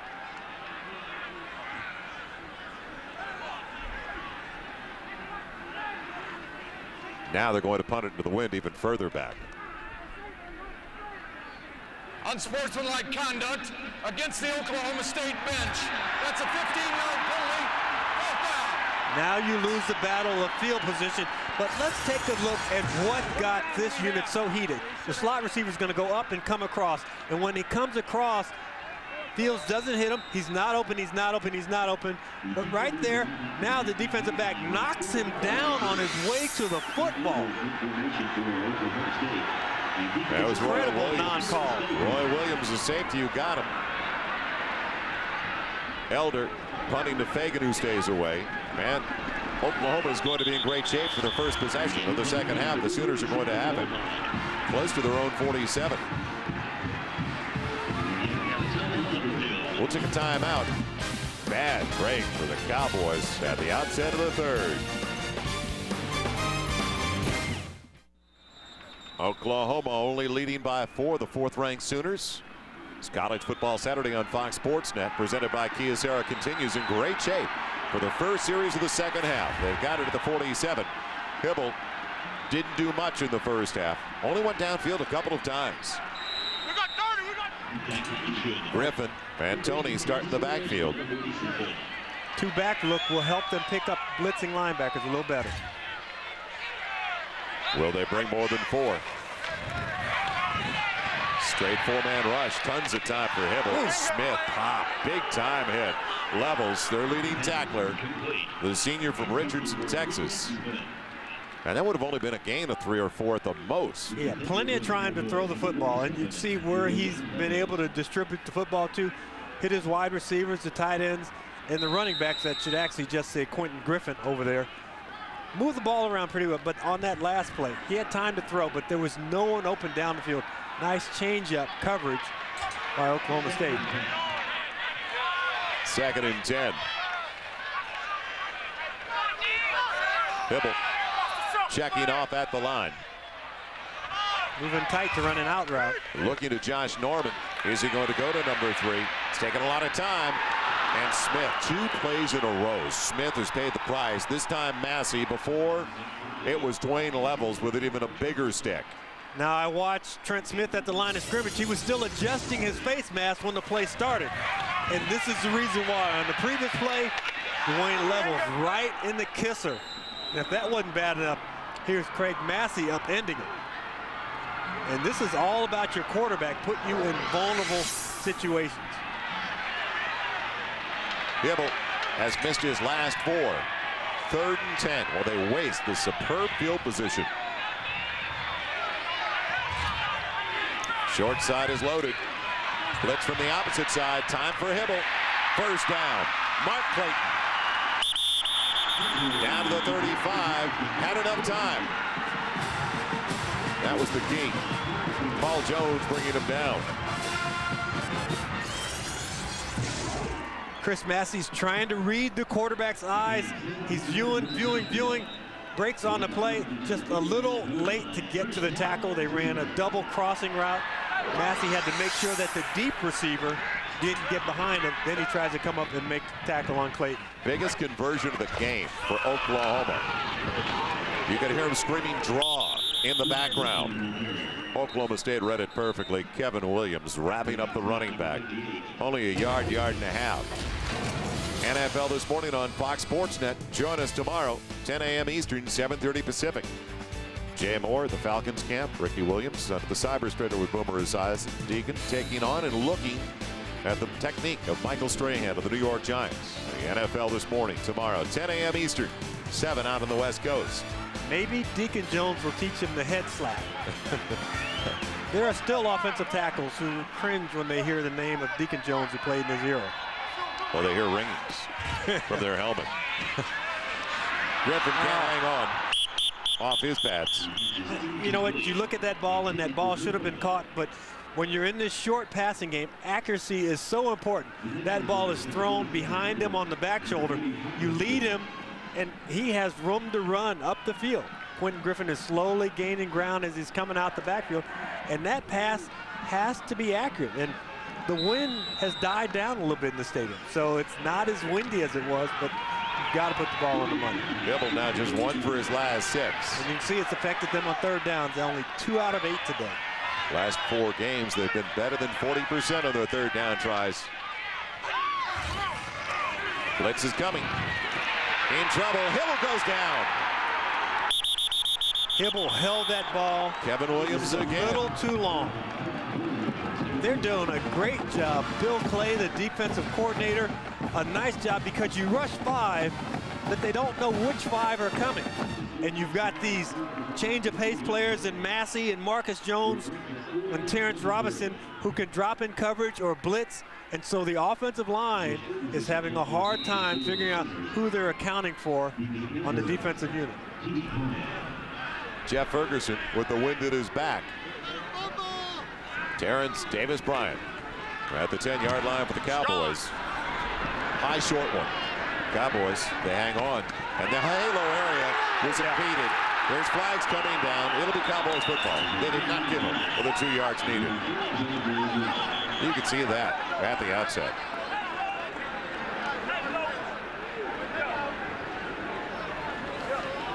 Cowboys have maintained possession. Saw that yesterday in the Nebraska-Colorado matchup.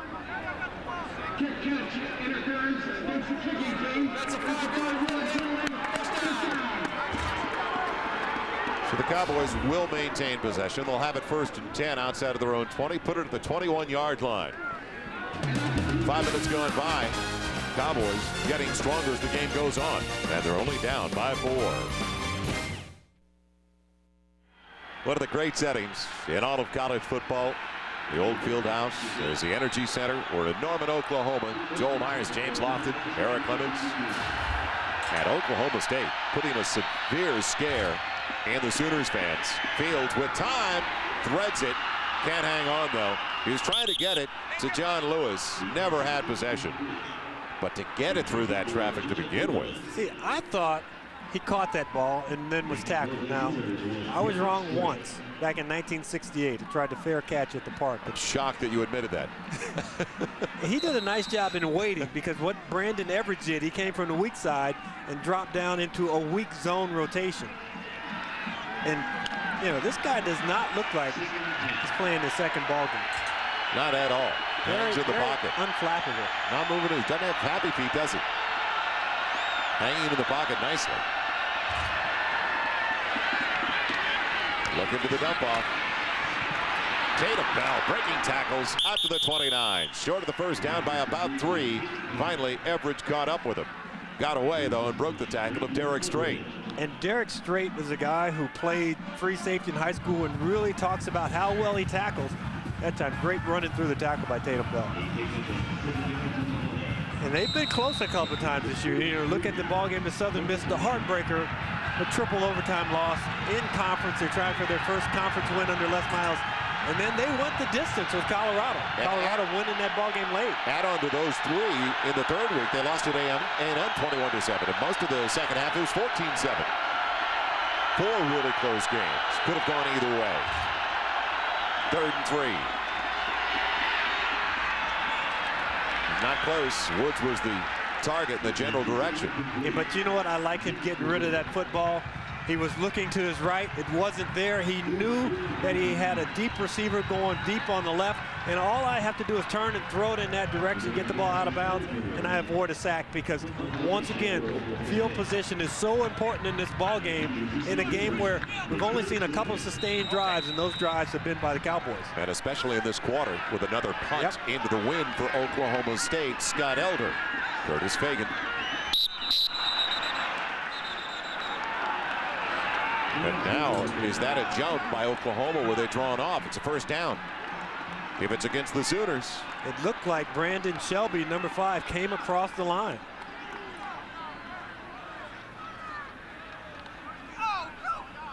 I think you heard that "oh no," and that was from a Sooner. And you really don't see those kind of mistakes from Oklahoma. Encroachment yes. on the defense. That's a 5-yard penalty. First down. Yep, he's getting an earful from Bob Stoops. So you got to watch the football, son. If you want to play on special teams with me, you watch the football. Just gets his momentum going. Well, and you know, that's a long walk back. And the head coach is standing about 15 yards out in the field talking to you. And you know, you don't walk away until he's done with you. It is only a 4-point ball game. 6 minutes gone in the third quarter. And this is like committing an error in an inning and giving a baseball team 4 outs. Don't forget Oklahoma State's going to have to win in the fourth quarter. Lewis on the double clutcher. Defending and jumping well was Derek Strait right in front of John Lewis. That may have precipitated the double clutcher. Now, we've been talking about Gary Barnett in Colorado. They're in the Big 12 title game. Right. What about Mac Brown in Texas? You think, as a group, they're probably watching? Well, Mac Brown came out and said, you know, if we win our ball game, then we'll be co-Big 12 champions of the South. And he was just assuming. He was assuming that Oklahoma would take care of their business. And Bob Stoops said, well, he can call it whatever he wants, but we're going to the Big 12 championship game if we win. Swartz in the backfield. He'll keep it on the ground. Across the 35 to the 36. Wilkerson wrapping up the running back. You know, if you're sitting at home going, okay, we got 2nd and 10. Why are we running up the middle? Told you, you knock on the door to see if little Johnny can come out and play. And every once in a while, his mom's going to let him out. He won't have to do homework right after school. And you also set up the bootleg, the rollout, all your play actions by banging that ball in the middle. And look at Les Miles looking up at the clock. Telling him to hurry up. Well, and also, let's wait for the win, too, before we take chances. We're going to have the win in the fourth quarter. Burrow, the signal to the backfield. There's Roy Williams. Burrow got him, but Fields has problems on the other side, and it's incomplete. And there is a penalty flag down very late. Coming from the line judge. He's coming all the way across as the play was rolled out and away from him. He's calling a holding. And normally you got to be within maybe 20 yards of the hold to call it. And that official was about 40 yards away from the play. He had a good view. Against the offense. That penalty is declined. Fourth down. Now, can Oklahoma stay on side? And will we see number 5 out there, Brandon Shelby? Brandon Shelby's out there.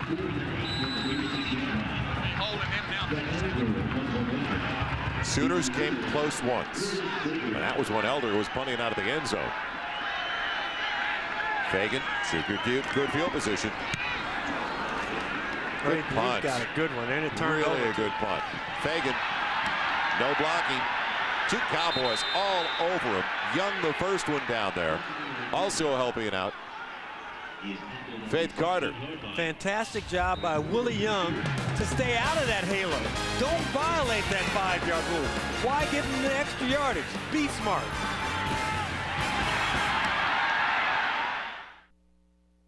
Bob Stoops with a 17-0 record at home since taking over in his 3rd season as the head coach of the Sooners, clinging to a 4-point lead. And now deep in his own territory after Elder put together the beautiful punt. Griffin finds a nice lane across the 20 to the 21. 4 yards for Quentin Griffin before he's met by Terrence Robinson. Well, the new show that everybody's been talking about. Check it out. You'll enjoy it. The best damn sports show, period. It comes your way weeknights at 7:30 and 11:30 on Fox Sports Net. They're dunking. They're doing everything. But you know who the unsung star of that show is? Chris Rhodes, the host. And he does a nice job in getting through all the rest of that muckety-muck stuff and keeping the show on schedule.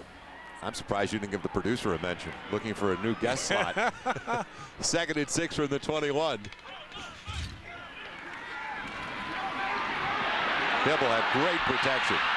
Damn it! Dynamite coverage downfield. It's now a PG-rated show. And Richmond landed on top of Hibble, and Hibble's taken some shots throughout the course of the afternoon. But you know what? That's a nice job by Richmond because his job is outside contained, and he does a good job in getting rid of Quentin Griffin and then putting the blow on Hibble. Landed on that left shoulder, didn't he? I was aching him earlier in the season, remember that? Ooh, making the right. Yeah. Wow. Hibble's only 1 for his last 7. Sooners in trouble. 3rd and deep in their own territory. Now, and this is where I talked to Mangino. Who's your go-to guy? He said, we just spread the ball around. Read the offense. You need a go-to guy. It's been very quiet. Popped into the air and coming down with it, believe it or not, Josh Norman. What a break. You know you're living right. But catch the football at the highest point. The defensive back on the play had his arms below him. Marcus Jones waiting for the ball to fall, kind of making the basket catch a la Willie Mays. And when this ball starts to come back down, Norman, the bigger guy, just goes up over the top. See him take it off of his shoulder? Now, if you catch that ball above your head, you've got a chance. Huge play for the Sooners. Norman 6'2", Marcus Jones 5'9". Took advantage of it and got up there. Shovel, Griffin breaks the tackle. Huge play for the Sooners. And a flag down. Maybe an illegal block by the wide receiver downfield. Yeah, Antoine Savage. Exactly. But you know what? An illegal block is better than no block at all. Because that's what receivers always get accused of. Standing around and just looking cute down the field. Is that like that old line you gave me? If you're not cheating, you're not trying? That's right. 6:35 left in the 3rd quarter. Watch this slow march by both the offensive and defensive units. Oklahoma's walking back, trying to push toward their goal line. Nobody wants to move. Nobody wants to play call against them. Illegal block in the back against the offense. That's a 10-yard penalty enforced from the spot of the foul. Repeat the down. Will be first down over. It'll be first down and about 12 yards because it happened during the play. So from the spot of the foul, you don't get a fresh set of downs.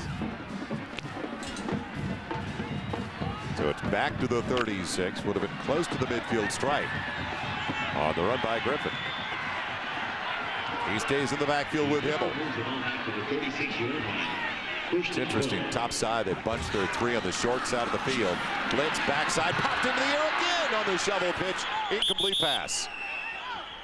Boy, the great thing about it, you put pressure on all 5 guys. Dwayne Levels lines up over Vince Carter, and everybody comes, and they're coming hard. It looked like Kevin Williams, who had the penetration, may have gotten his hand on the football. Kevin Williams is playing a heck of a ball game. He's lined up over Howard Duncan, who's really their most accomplished lineman. Romeo's the all-star, but Duncan has played everywhere along that line, and Williams is giving him fits today. Duncan at left guard today, former JUCO All-American. On 2nd and long. Good tackle. Savage ripped down very quickly by Darren Williams. The young man who had 2 picks and returned both for scores in only his 3rd career start last week in the win over Baylor. And they were outgained in the Baylor game. Their defense came up and made the big plays when they had to, because Baylor had 500 yards compared to 3 1/4 for Oklahoma State. But if you're getting those interceptions and running them all the way back, that means your offense isn't getting back on the field. But Baylor did a nice job in moving the ball last week, and I would believe that Oklahoma, when they watched those films, they said, well, Baylor went up and down the field on them. It'll be easy for us to do, to look at today's ball game, and it really has been about the Cowboys playing good, tough defense. Huge 3rd down. Pocket protection holds up for Hibble, but Trent Smith blanketed, pulling him down. Marcus Jones, the strong safety. Well, especially after what happened over the middle against Oklahoma State. And he's got to have his head on the swivel now. You can tell how tough a kid he is. He's there in between 2 defenders, and he wants to come up with this football, and then he's frustrated because he didn't get the call. But it's been that type of day. He's right there between Levels and Jones, and that's not early. He really that's not early. He got that arm underneath him. Yeah, that's a good play. So now the punt from Ferguson. Terrence Davis Bryant, but it is downwind again with 5:22 to play in the quarter for Oklahoma. Pressure. No, he's blocked into him. That's not a good call. Well, flag went down. It'll die outside of the 20.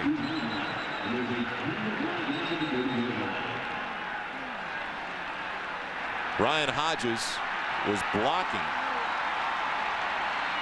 the Cowboy. And he's saying exactly that. I was blocked into him. And they're having a discussion about this now. You'll see it from this side of your screen. He's going to come. He's going to be engaged, and he's still engaged with the offensive player. Pick that up. Personal foul, roughing the kicker. Unbelievable. That's a wild call.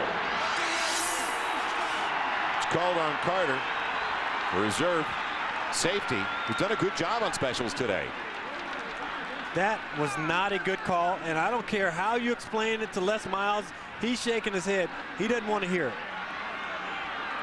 A game of this magnitude. That's a terrible call, Joe. And James, a game of this magnitude. Big 12 South Division title on the line. So now, a break for Oklahoma. After they jumped offside on an Oklahoma State punt. Oklahoma State went 3 and out again. Quentin Griffin takes a shot at the 40-yard line after a gain of 3. Kevin Williams plugging it again. Now, can Oklahoma take advantage of the opportunity? Oklahoma State did not capitalize, you might remember. When they had it, after 3 and out, they're ready to punt. Shelby jumped offside. And you know Oklahoma State has to feel like the middle child. You know, your oldest child gets all the special toys, and the middle child gets the hand-me-downs. And then that last one, you decide we're not going to have any more kids. You treat that one special. And Oklahoma State, they've gotten some questionable calls in this ball game.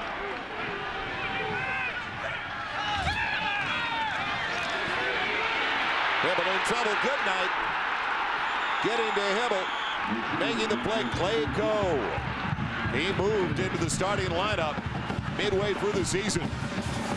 They've gotten the special teams breaks, the offsides penalty. Neither team has been able to cash in big, although the Sooners are still in the middle of their drive. But that sack by Clay Coe, and you bring in some fresh legs.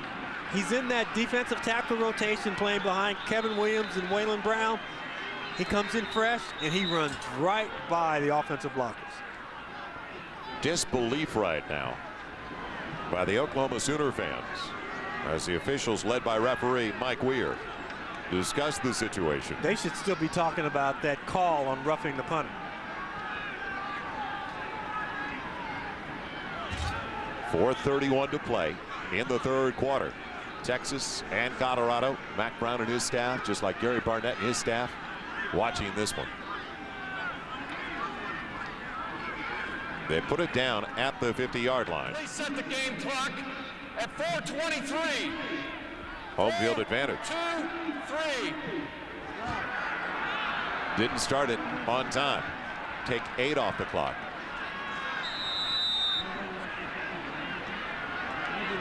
This constitutes a long drive, though, for Oklahoma today. It's been tough for them to pick up back-to-back first down. Now for the sack, 3rd and 17. You go with the pressure or the coverage. They bring 3. And Hibble going deep and wide open as the man fell down, but he was shot down. Curtis Fagan. Flag goes down. And I believe that's coming back. You know what? I don't know. We couldn't see if Fagan's hands went to the back of Paul Jones. You hear it in basketball all the time. The makeup call. There's definitely space created very quickly. And you see him trying to keep a straight face there? The guy just fell down. Yeah, you hear that? Coach Stoops said he just fell down. Well, the guy's not allowed to fall down. It didn't look like a big push, but it doesn't have to be. Yeah, the hands go in the back right there. And you know, he falls down, but the hands went in the back first. That's a 15-yard penalty.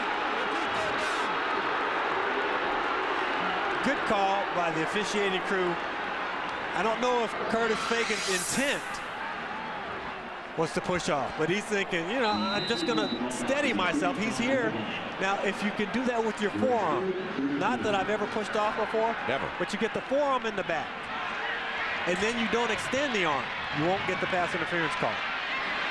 And that was conspicuous when you were doing it. Back at the 35. 3rd and forever. And they pop it away from Quentin Griffin. A punting situation for the Sooners. Robinson on top of the play, the strong side backer. You can't say enough, though, about what this Oklahoma State defense has done today. Their energy level defensively is up high. almost higher than the Sooners' defensive. I mean, this is a great defensive ball game. Seen a few drives by Oklahoma State offensively, but both teams have played very well defensively. Now. And they're packing it in to come after. Will they get it? Going after Ferguson. Davis Bryant waits at the 25. Wind to the back of the punter. And it may find the end zone. No. What a hop for Oklahoma. It'll die inside the 10. Yeah, you can't hit a man like that. He knocked the man back. Roy Williams hit him. They're trying to pull everything out, aren't they? Offense isn't scoring, so why not? You get a personal foul call here, and you just lose 15 yards. So not a very heads-up play. Bob Stoops trying to direct the official.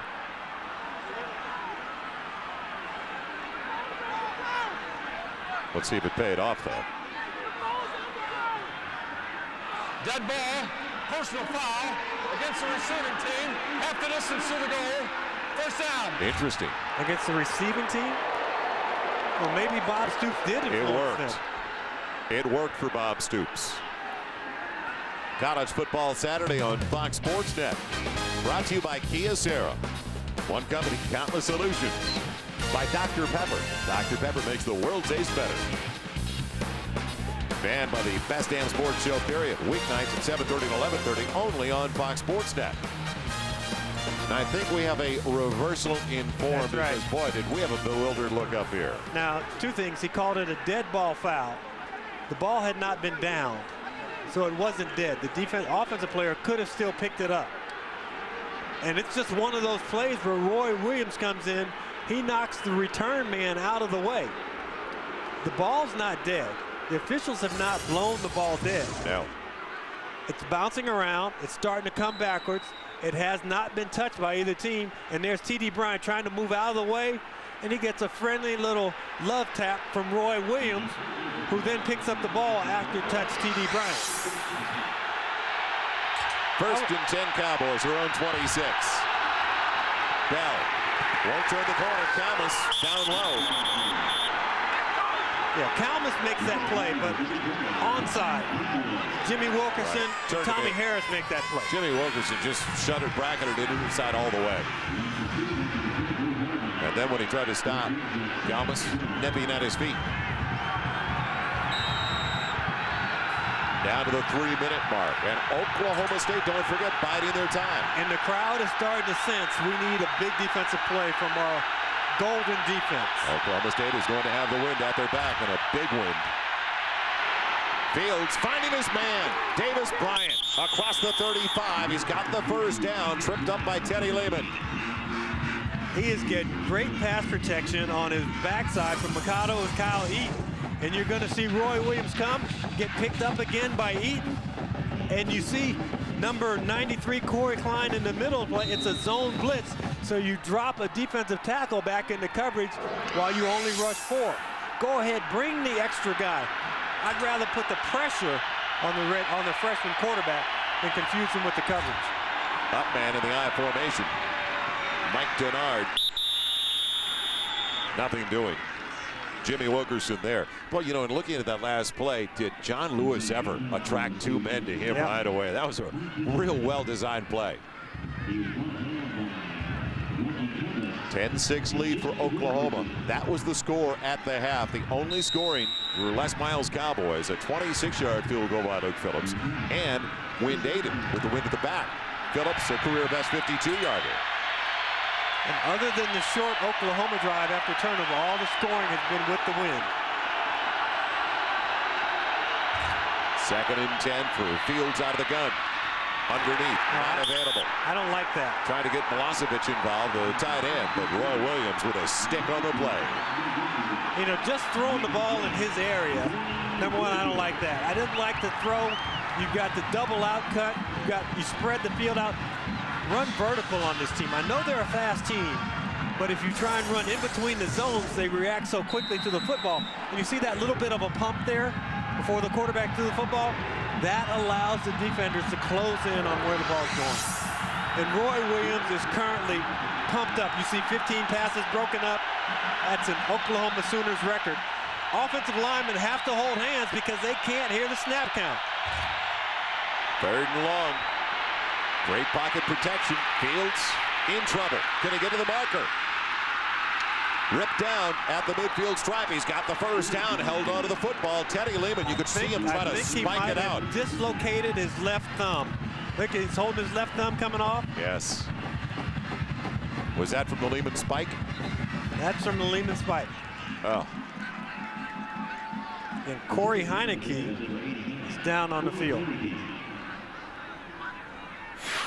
If you're weak at heart, you might want to turn away. And he comes over. Right, you see the ball come out, and when the hand hits the ground, boom, See that, Joel? Here in the broadcast booth, that left thumb right there, that's why it doesn't straighten out. Same thing happened to it. Aso Pogai, who's not been in since the 3rd series of the game, hustling into action. Let's check in with Eric Clemens. Eric.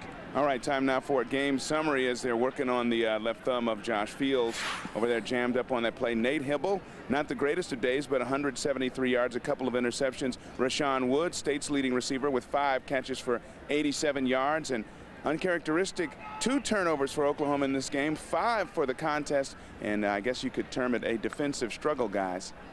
68 more yards, Eric. Now for Oklahoma State, 228, so 160. You saw Josh Fields run off the field, and the play was stopped because Corey Heineke's down. So if they can attend to him, get that thumb pulled out, maybe tape it back up, he can come back in the ball game because play was not stopped for his injury. And he took advantage of the Oklahoma injury. And they didn't bring medical attention onto the field for Josh. Exactly right. And that's kind of toughness. You want your guys, if possible, to be able to get up and run off with a guy like Corey Heineke, a senior from nearby Edmond, Oklahoma, which is just north of Stillwater, and he's going, it hurts. Yeah, it hurts. Pogai is going to be in for at least a snap.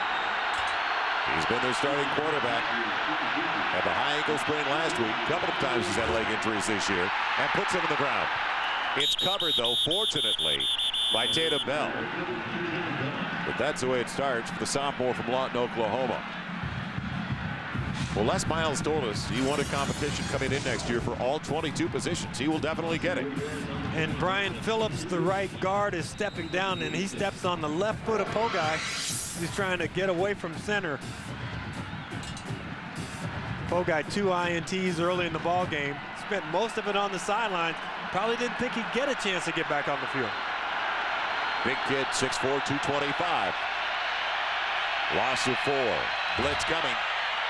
They didn't pick it up. Roy Williams, untouched. Tatum Bell down. You could see it. He timed it perfectly. You know, sometimes the whole offensive unit can be affected by one player going out. And this team seemed to be playing with such a confidence, with such a swagger while Josh Fields was in. Now, granted, you get a safety blitz who comes in between the guard tackle gap unblocked. But there's this thing in football. It's an intangible. It's called momentum. And it's starting to shift a little bit with Fields on the sideline. Pogai needs to make a play, a positive play, right here. Final 20 seconds of the 3rd quarter. And he calls his own number. And if he goes left, there's plenty of room. A running lane over there. He went right with a flag down on the play. Called delay of game. So we had no snap there. We'll have to put some seconds on the clock then if we had no snap.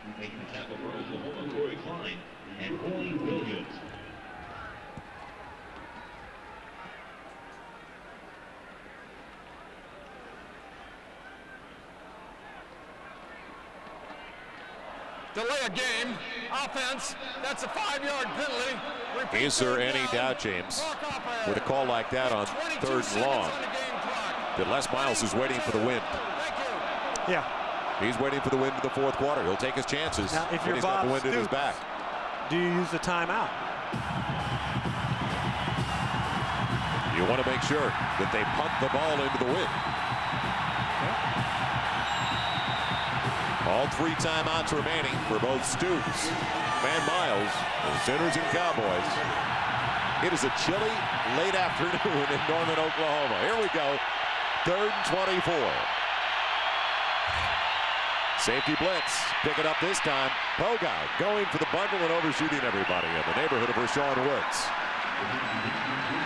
He won't have to use a timeout. You know, Scott Elder has punted the ball well into the wind. She can't even bear to watch. Has the offense been that bad?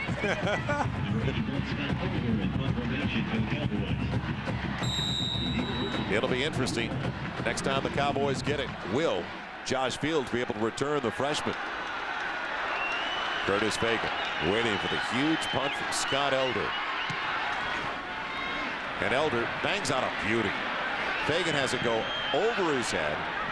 He takes a Sooner roll. And when we come back for the start of the fourth quarter, Oklahoma will have it at their own 18. But the Sooners, a prohibitive favorite, lead by only 4. The defense has been the difference for the Cowboys. They have dominated the line of scrimmage.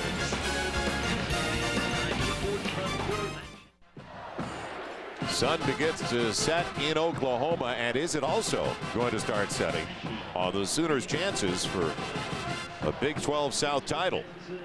They only lead by 4. They've got it 1st and 10. And they spot it at the 19-yard line. Joel Myers, James Lofton, Eric Clemens back in Norman. What a performance, though, by the Oklahoma State Cowboys defensive unit. Only 3 yards a snap. Quentin Griffin in the flat, nothing doing. Tracking him down anyway, though, was Paul Jones. But 51 snaps, make it 52 now for 160 yards offensively for Oklahoma.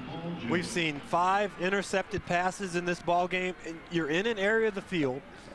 Oklahoma State, they've been playing great zone coverage, getting pressure on the quarterback. A misthrown ball here, and you waltz into the end zone.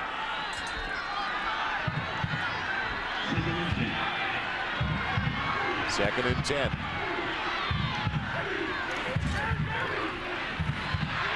Hibble in trouble.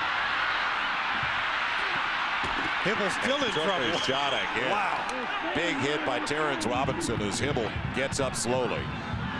And don't forget, Jason White is gone for the year.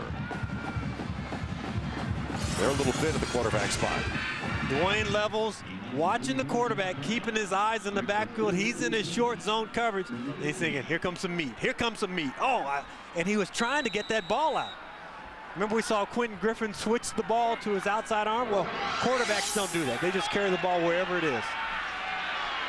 Sack and a loss. You don't get that grass on AstroTurf. It's all the way back to the 15, 3rd and 14. Throwing the ball into the wind. It's the screen for Griffin. Can he get to the marker? Popped out. I believe he's short. You knew what he was a hit by Chris Massey. Wow.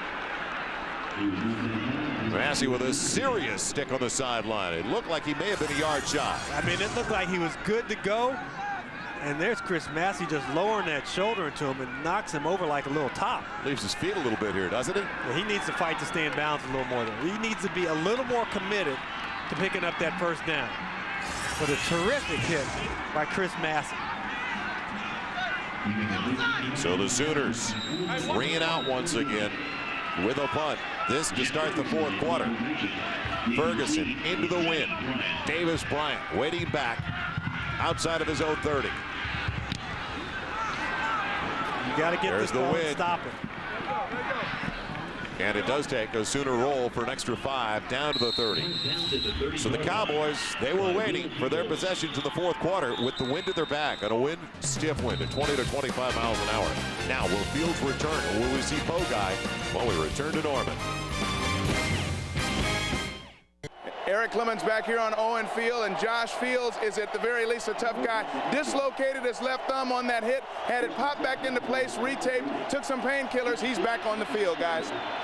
Tough young man, the true freshman out of Stillwater High School. If you're really tough, before they tape it up, you spit on it. That's what you do. Minute gone by. Bell almost beat that tackle. Brandon Everidge hanging on for dear life. Helps him up after the good stop near the 37. See, he shifted the ball into that outside arm, and Teddy Lehman coming over the top. And right there when he falls on himself, I think his thumb actually goes up into his chest. And you can see that thing is crooked. And it's funny, you look at it, you don't want to touch it. You go, I know they're going to pull this out, but I don't want to touch it. I would stay away from a tie shot on that. 2nd and 4. Stumbling into Bell. Bell bouncing out. Big yardage. Tatum Bell with a first down. Across the midfield stripe to the 49. Will we get an upset this afternoon in Norman? Average again on the hit. FedEx ground numbers where Tatum Bell has gone over the first 3 quarters, James. And sometimes that's deceiving because a run that starts to the left can end up in the middle, but it's been nice little consistent chunks, and they've kept knocking on the door. That's 19 carries right there in the first 3 quarters, and then 2 carries to start the 4th quarter. And you watch teams with young players, and at some point they grow up. And it looks like today the young Cowboys are trying to grow up. 66 yards on the ground for Bell after 88 last week. Schwartz into the game. Now, did he lose it? Yes, he lost it at the end of the play. On his way down. Trying to fight a little too hard, and Roy Williams there with the ball and the strip.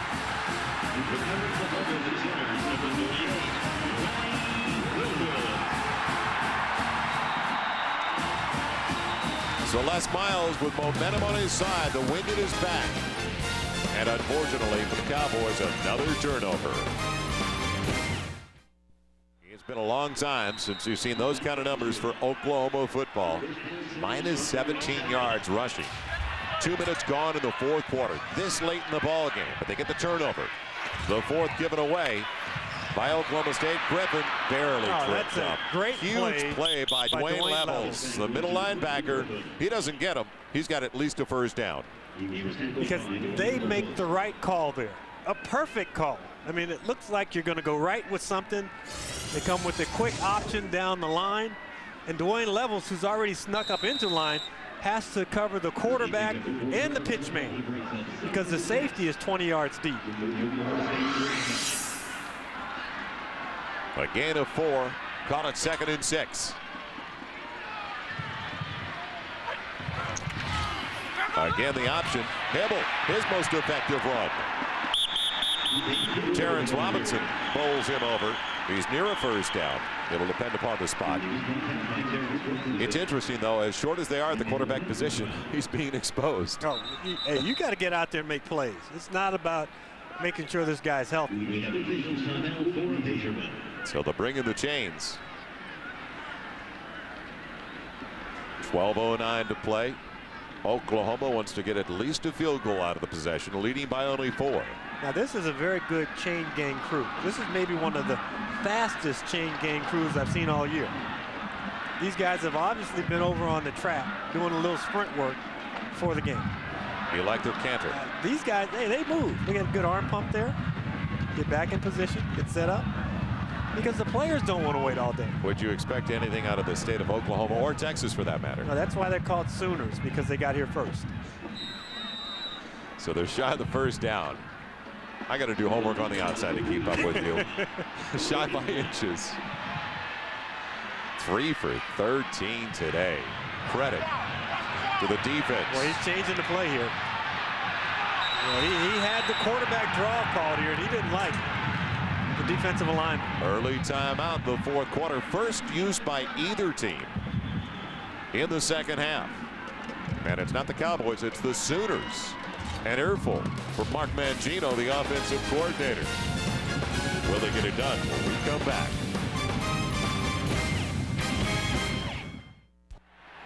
It's getting chilly in Norman. It's been that way all day, though. For the offensive unit of the Sooners, they have not been able to move the ball against the Cowboys defense. Hibble, it'll depend upon the spot. He tried to sneak earlier and it didn't work. He only needed about 3-4 inches this time, though. Remember back to the Kansas game when Nate Hibble couldn't pick up the quarterback sneak against Kansas, got replaced in the lineup by Josh White. So he knew how important it was to pick this one up. They don't like the spot down there, do they? No, I don't think so.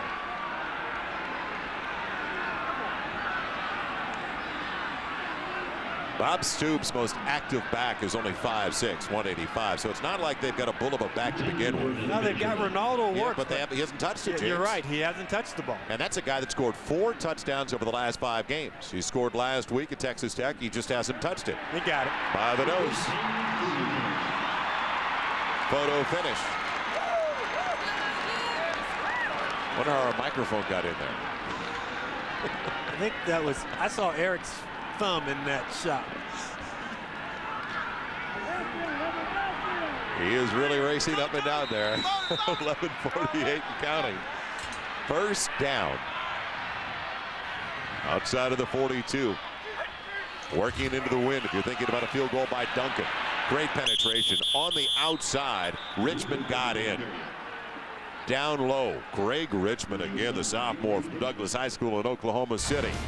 Coming up later tonight. Center stage is college basketball. Rick Pitino.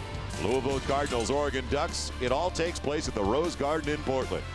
Steve Fisiak, Marcus Johnson bring it your way. It all starts at 10:30 Eastern, 7:30 Pacific, right here on Fox Sports Net. Now, does Pitino have a better team than the last time he went into the Rose Garden to play the Portland Trailblazers?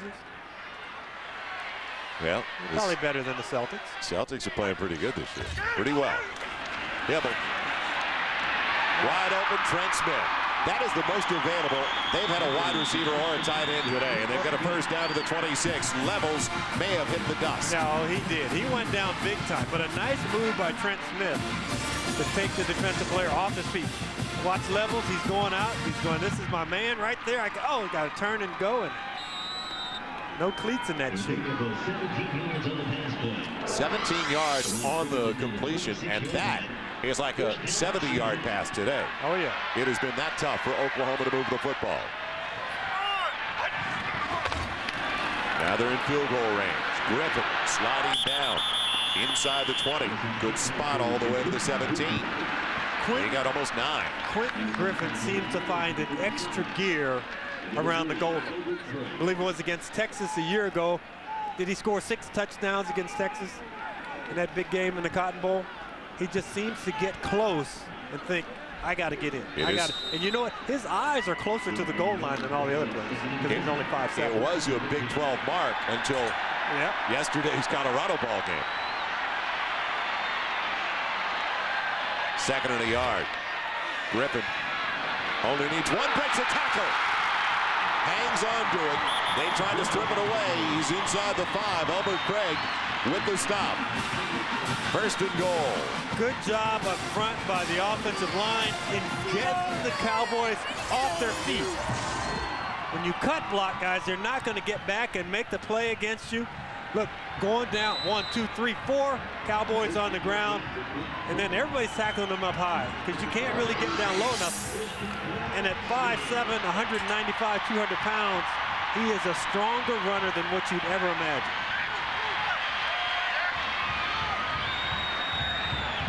First penetration like this for the Sooners in the 2nd half. Griffin again. He lost a yard. Takes a shot to the chops at the 5. Well, great job at the point of attack by Kareem Smith, holding his ground. These are not big defensive line. Kareem Smith, 6'3", 245 pounds. They've been beating Oklahoma with quickness. Now, when you get down inside the 5-yard line, it takes strength. So you have to get good leverage, stay low, come off the ball hard.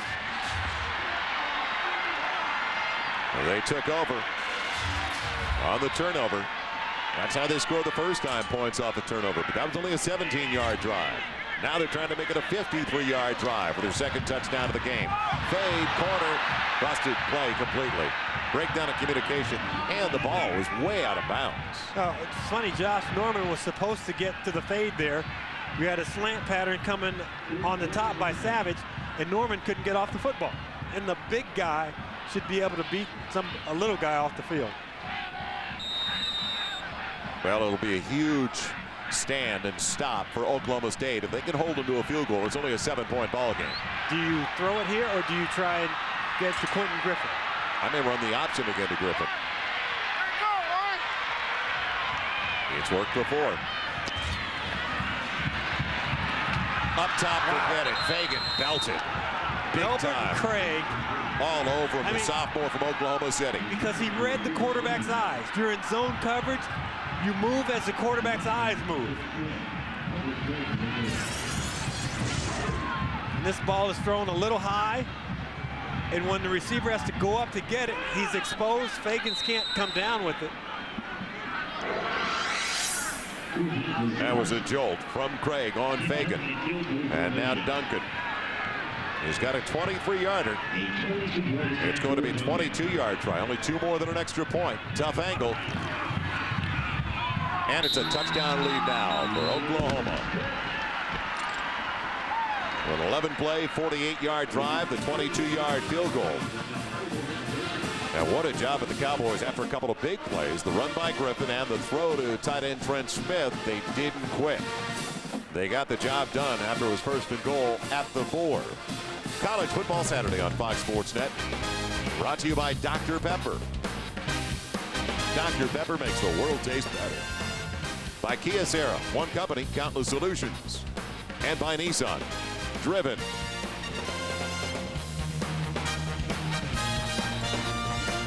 Well, remind you of last season. A 12-7 victory for Oklahoma. They needed a goal line stand in Stillwater to preserve an undefeated season, a shot at the Big 12 title game, and an opportunity, and they succeeded there in the national championship. If you're going to beat a team, what you need to be able to do is take away something that they do really well. And coming into this ball game, the best thing that the Oklahoma State Cowboys did on paper was return kickoffs. What they've done, they've taken the ball out of the hands of Chris Massey, who came into the game leading the country in kickoff returns. You saw the scoring drive there, 12 plays, 48 yards. Into the wind. A foul by Duncan, and Massey wanted to bring it out. He was held in, though, by his teammate, John Lewis. Don't forget, tomorrow, NFL activity on Fox. All starts with Fox NFL Sunday, the best pregame show around.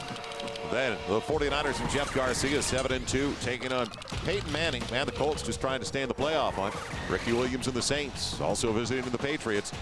Coverage all starts noon Eastern, 9 Pacific, right here on Fox. And what started as a windswept day has now really become pretty mild, so you can throw the ball. Wind is still at the back, though, of Josh Fields, hitting him on the slant. John Lewis, big play, all the way across the 40 to the 45-yard line. I mean, Josh Fields is just eyeing up this receiver. He's waiting for him to clear the first zone, and he just guns the ball in here. A little look off to the left. He knows where he's going to go with it, and he comes back, and Kalmus just overruns the play. Kalmus has his eyes in the backfield looking at the receiver who's coming out of the backfield. He needs to locate the guy down the field. Gain of 25 for the Cowboys' first snap. Lewis after the play fake. Perfect throw, but Milosevic cannot hang on. The redshirt freshman out of Louisville, Texas. Milosevic is still struggling with that knee injury. We saw him get popped in the first half because here's a kid with great hands, and he had plenty of room to catch this ball and secure the catch. And see, I thought he caught the ball and ran and then got the ball knocked out as he was going out of bounds. Only 3 points so far. We just saw it here in the second half. On the Duncan field goal. His second of the game. 7-point lead for the Sooners. 8:23 away from going to their second straight Big 12 title game. Blitz on the edge. Bell caught up with it. And Rashawn Woods breaking a tackle for another first down. Running basically, James, looked like the same pattern. Yeah, and a team that prides itself on not missing tackles is not making tackles when they need to. Derek Strait right there on the coverage. Rashawn Woods, it's just about determination. He's determined, and you see the coaching staff frustrated because they're in position to make the plays. If you're in position, you make the play. That's Brent Venables. Mike Stoops, the very vocal one, the co-defensive coordinators for Bob Stoops. Interesting configuration out of the gun. And now they'll get Bell out of the backfield. And get Roy Williams away from the quarterback. John Lewis, good yardage, another first down. Knocked out near the 30 by Derek Strait. Opening up the playbook a little bit. Now, when you read their press guide, you read that Tatum Bell is the fastest guy in the 40 at 4.63. John Lewis must have run about 4.37 because he can scoot. He can scoot. They get him that ball in that quick bubble screen. This kid can go. And he is a nice compliment for Rashawn Woods on the other side. You get a speed guy and a possession guy. Mature young man, played a couple of years Hines Junior College in Mississippi. That's play action. Beautiful play fake. Got Young. Going for the tying score. Jump ball knocked away. Young stopped on the route just a little bit. Roy Williams got back into play. You're not going to fool him very often. He was colliding with Brandon Everidge.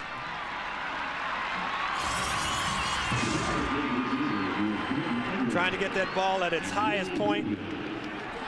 Comes down on his back a little bit. They gave him a lot of time to get back up, because normally a player stays down that long. They want him off the field. What about the play fake? True freshman, right out of high school in Stillwater. Yeah. But it was a one receiver route. They thought they'd fool him with the play action. Didn't fool Roy Williams. 2nd and 10, working downwind. Pump fake, going for the bundle, into the corner, knocked away. It was Williams. No. Check that.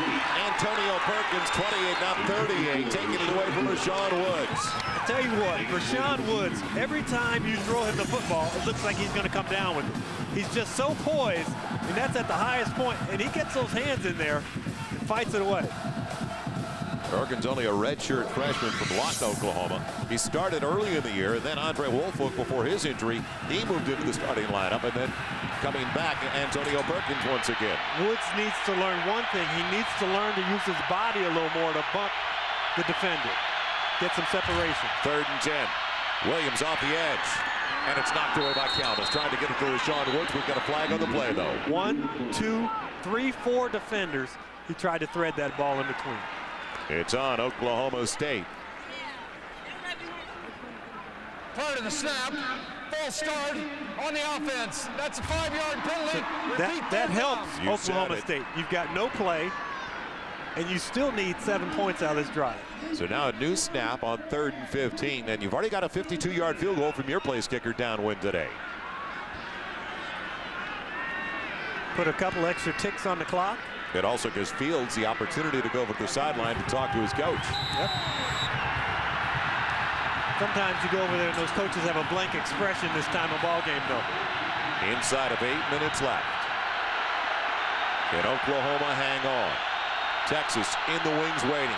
Colorado knows where they're headed next weekend. Fields over the middle. Low throw, but blanket coverage. Teddy Lehman getting downfield to stay with Davis Bryant. When you can blitz Roy Williams and allow your middle linebacker to run with the speedy receiver down the field, you've got such a great advantage. Look at this defense is built totally around speed. There's not a player out there who doesn't run well, who doesn't move well to the football. But Luke Phillips, 2 of 2 today. 14 of 16 on the season, a new career best. He tries to match it with a 52-yarder. And officially they gave him a 53. This will be from 52. Down the middle it goes. That was good from over 60 plus. The wind is definitely a factor today, halfway through the final 15 minutes of regulation. And once again, a 4-point game. I mean, he just hits this really solidly, and a lot of this has to be on account. I made one early. I know I can drill this thing. But at 13-9, that field goal doesn't help you. Obviously, if they go 16-9, 7 points ties the ball game up. Well, the 2 defensive units are the story tonight, and we have seen some serious sticks. Well, it has been a physical ball game, starting with Roy Williams, moving on, and then on the defensive side of the ball for Oklahoma State, Dwayne Levels and company, they put some big hits on them. And Quentin Griffin getting blasted out of bounds by Massey. There's Elbert Craig on the goal line, so there'll be a couple of guys in the ice tub after this ball game is over. 292 yards of total offense for Oklahoma State. They've had it 5 more minutes than Oklahoma, who's only had 217 yards. So the 4th-ranked team of the nation leaning heavily upon their defensive unit. Savage with the wind at the back of the kicker. Phillips won't have an opportunity to bring it back. So the Sooners once again deep in their own territory, and now they've got to hang on to the football, which they have done very well. In fact, they had 4 fumbles over the first 3 games. Only 4, though, over the last 8 games. We remind you, the executive producer of Fox Sports Net is Bill Borson. Coordinating producers of College Football Saturday, Roy Hamilton and Gary Garcia. Today's game produced by Mike Elling, directed by Ken Fouts. Head of field operations, Andrea Berrien, as this is our final Big 12 contest on Fox Sports Net, at least our Saturday night game. Thanks to a great group of people. Larry Rogers, our tech manager. I could go down a list of dozens. As they catch up with Hibble once again, no shock and a loss and a sack. Back to the 15, Greg Richmond. But thanks to a great crew, James, been a lot of fun. Oh, it really has been. And tough to keep up with Clemenceau. That's the problem. Well, he's everywhere. We need just cameras all around the stadium to follow his whereabouts. And we kind of like put him in a little box up here and just have Eric Vision, EC, all the time. Kevin Weiberg, Big 12 Commissioner. Tim Allen, Associate Commissioner. You're Donnie just trying Duncan, to get Bo tickets Carter. for the Big 12 championship game next week. Thank you, gentlemen, for your support and assistance all year long. 2nd and 14 for Hibble. Another one. Setting up his receiver, Josh Norman, and almost picked off. Yes. Kevin Williams with the pop. That was cage to cage, wasn't it? Yeah, but that ball almost bounced into the hands of Greg Richmond at the tail end of the play. Oh. And now the receiver's looking at the quarterback like, what are you doing? Shallow cross. Didn't you see those guys? Shallow cross, and I got an interior lineman on me. 6:38. Frustration for that man, Mike Mangino. You're going to lay back in zone, but you still need pressure from your rush guys. Only a 3-man rush. Hibble with all day. Still, sensational coverage down here comes the pressure. How does he do on the run? A broken tackle. Will they get to the marker? No. Only to the 26. Paul Jones has come up with big tackles all game long, and he took down Josh Norman that time. Great job by the defensive secondary for Oklahoma State. The hardest thing in the world to do is to contain the wide receivers when the quarterback starts to scramble. He moved to his left, all the way back to his right. They still maintain their coverage. How big is this punt? First team all Big 12er. Jeff Ferguson, very best in the nation. He's had one block this year. Going after the punter. They're not doubling up on the gunner. Got close, didn't they? Davis Bryant, can he make a miss? Got away from the first one. And gets a wall over to the sideline. Needs one more block. Won't be there. And the they punter converge, but a great job of bringing it back by Terrence Davis Bryant. Jeff Super Ferguson. Field position all the way to the 41. Two first downs. They're close to their place kicker once again. It's sweating time in Norman. College Football Saturday presented by Kia Serra continues on Fox Sports Net. Joel Myers, James Lofton, Eric Clemens back in Norman. No one could have expected this. You know, when we were riding over in the car, I said 13-9 with 5 minutes to go. Didn't I? You said 5 minutes to go in the first quarter. Oh. 5:34 to play. Mike Stutz had an earful for his defensive unit. They've missed some tackles. You talked about it. A group that very rarely is guilty of that. Tatum Bell shut down and a loss of a yard to the 40-yard line. In on the hit early, Tommy Harris, the true freshman, along with Rocky Kalmus. So the clock running against Oklahoma State and also running against Texas. Oklahoma's upset. Texas takes the Big 12 South title and goes to the championship game next weekend against Colorado. Empty backfield. Blitz on Fields, hot read, and diving was the backer Lehman, and he almost did it again. I just don't like that throw that they're attempting because it's also the defensive back, they read that, they have time to step in front and get the ball. And Lehman, they're going to watch the film and they're going to think, you know, if this ball's not blocked, we may get it on the outside. A little pressure on the quarterback, trying to dig after that left thumb there. But on third downs today, Oklahoma State is only 3 for 15. This is 3rd and 11 to their own 40. Wind at the back of quarterback Josh Fields.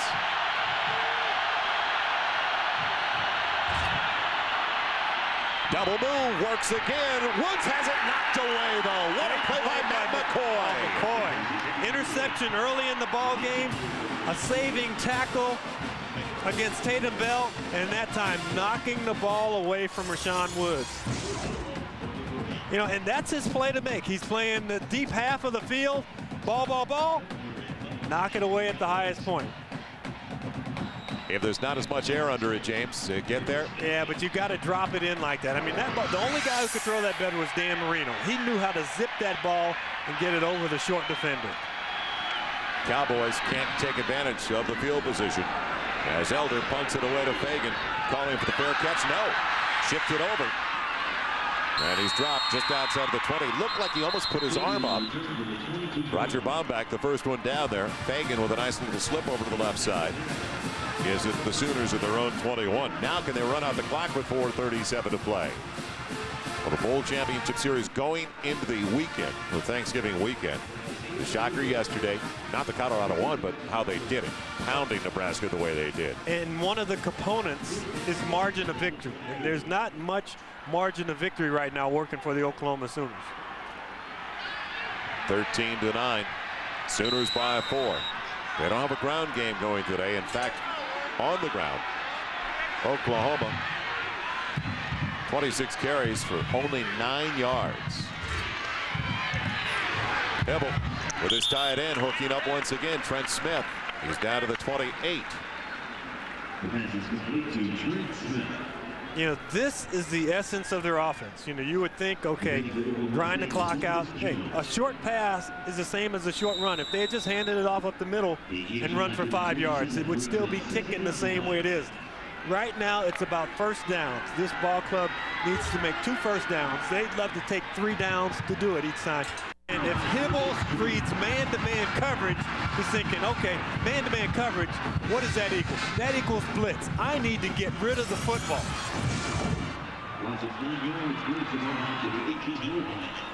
I mean, that is an incredible play. Just a nice job in bearing down on him. Marcus Jones is coming after him. A loss of 10, James. Now, to Hibble's credit, he didn't throw an interception.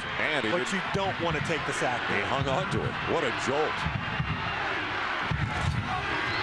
Out of the gun on 3rd and long. Pocket holds up. And behind a sliding wide receiver is trying to get it to Curtis Fagan. And you stop the clock. 3:16 left. Field goals are out of the question now for Oklahoma State.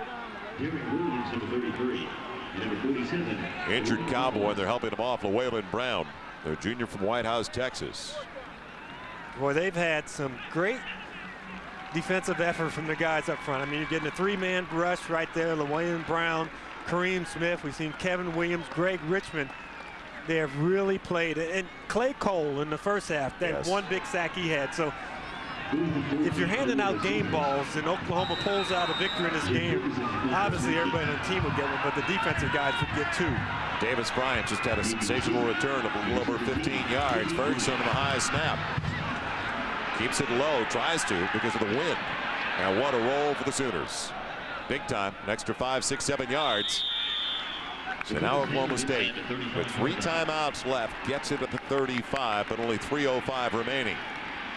Later tonight, Rick Pitino, Louisville Cardinals, Oregon Ducks. They get together at the Rose Garden in Portland. Coverage all starts 10:30 Eastern, 7:30 Pacific. Join Steve Visiak, Marcus Johnson later tonight, right here on Fox Sports Net. Little known fact, Marcus Johnson and I played together on like the Little League basketball team. I was the backup center. He was the starter. He missed the first half. We were ahead 8-6. He came for the second half. We won by 25 points. From the 35, 1st and 10. Tatum Bell. Dropped by Derek Strait. Got him low after a gain of only a couple. So this is the drive of the season for the Oklahoma Sooners defensively and for the Cowboys offensively, as Colorado's already in the Big 12 Championship next weekend in Dallas. Oklahoma wins, they match up with the Buffaloes. They lose, Texas on their way. Initially down in Austin, this was a non-factor watching this game. I'd say television sets are in tune right now. Fields with plenty of room to see downfield. Woods with the grab. He got a foot down. He did. He got first that first foot down. That'll stop it going out of bounds. Saves the timeout. 2:29 to play. And this ball is thrown on a rope right in the hands. 1 foot. Second foot doesn't have to come down, but it does. NFL move for Rashawn Woods, who's only a sophomore. So they've got it in Sooner territory at the 48. And I believe that Woods has gone over 1,000 yards for the season. He had 894 coming in and has a $115 now. Only the second to do that. Hartley Dykes did it with better than 1,200 back in '88. Fields with the pocket holding up. Taking it in, Terrence Davis Bryant, but in an awkward position where he couldn't advance. Only a yard or so. And they're in their hurry-up offense here. You see the players going straight to a different formation. Call it 2nd and 10. Middle screen. Tatum Bell couldn't find any room. Timeout. Timeout. Teddy Lehman finished up. But Barry Holloman really stuffed the play. So a timeout called. That's the first of the half for Oklahoma State with 1:58 left. Well, the Sooners won a national championship last year. Been there, done that. Barry Switzer led Oklahoma into the Orange Bowl against Penn State. It was 15 years ago. Jamel Holloway helped out, 71-yard TD pass. Keith Jackson on the receiving end. Butkus Award winner Brian Bosworth. He chipped in with 13 solo stops. And a 61-yard run by Lydell Garr sealed it for the national championship for the Sooners, 1985. And head coach Barry Switzer.